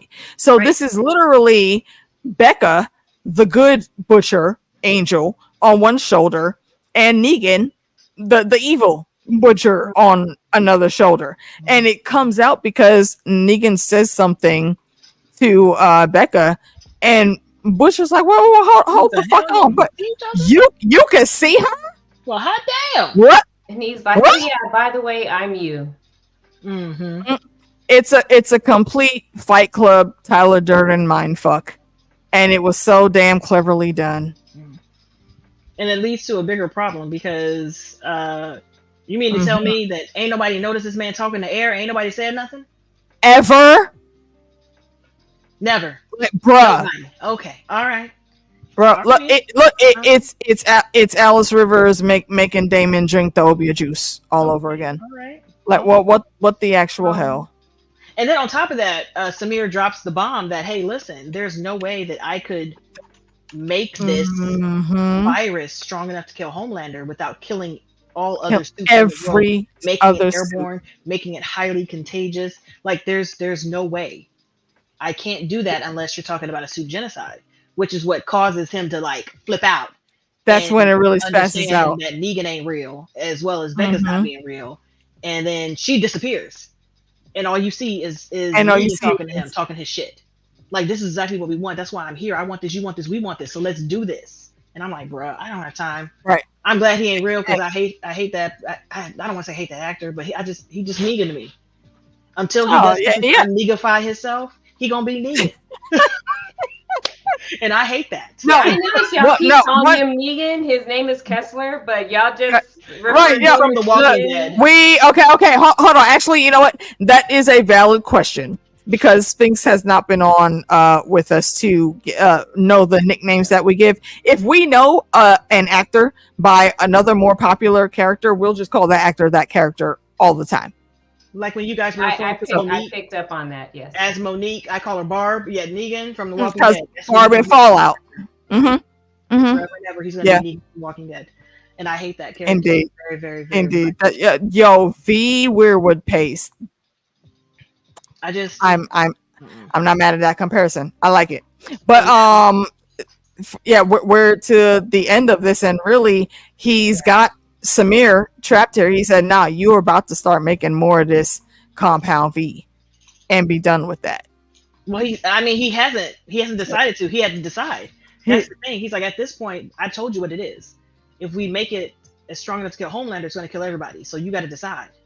And he's just like, because I don't want to do that because of Ryan. That means Ryan's dead. Because Ryan's dead. Zoe's dead. And also he himself is completely wiped out because it's in his veins too. True. He's already wiped out. He's dying anyway. Listen, that's not even a I mean, hold on. Is he dying though? That's let's wrap with that. Do you think he is going to die? He is slowly, and that's why he's imagining. I'm sorry, y'all don't say he's imagining. No. I think he is. No, you're right. He is imagining that. Hallucinating these people in his mind because his brain is half tumor. Yes. And half brain. And I heard that when you have tumors, sometimes you see people who aren't there. So I'm like, yes, you do. At two separate times. Kessler says it. He says, you've got a giant black tumor in your brain, and you think I just like you didn't just make me up. Like, I'm here because of your brain. Your brain is dying. And that's when he realized he was talking to himself because he stopped doing it. He stopped talking to Kessler as most as he could. Sometimes he did slip up and would respond to him. But once he realized that aspect, he stopped talking to Kessler. Like, I can't. He did. But my question on that is, what if with Sage, she gets shot in the head. We know her brain is going to be okay because it regenerates. What if something else random like that happens with Butcher? Because we still don't know how he survived the fight with Ezekiel. We don't know if the tentacles came out, if it was maybe the 9 tails or the face predator eels. We don't know. But I feel like from that jump off moment, that change, something else is up with Butcher, and I don't think he's in danger of dying yet. I feel like he's dying only because he looks like he's dying. He's getting progressively worse. Like, his eyes are turning colors, his skin's modeling. He's having a hard time staying conscious. I'm just like, if he was going to be okay, then he should have been okay. Like, we should have had something, the tumor shrinking, anything. He's not looking. I'm saying me. He is, but maybe it's just part of the metamorphosis process. I don't know. And again, spitballing tinfoil. It doesn't seem like they're actually going to let him die like that. At least not yet. And another last highlight, when Annie breaks in. Well, once they decide they can't leave Huey in there because, again, little softball Huey can't handle that. And some things did happen that were horrendous towards Huey. And, yeah, I feel that. Bye. All right. So okay, wait. No, yeah, we're good. Yeah, give your shout outs. Plug your things.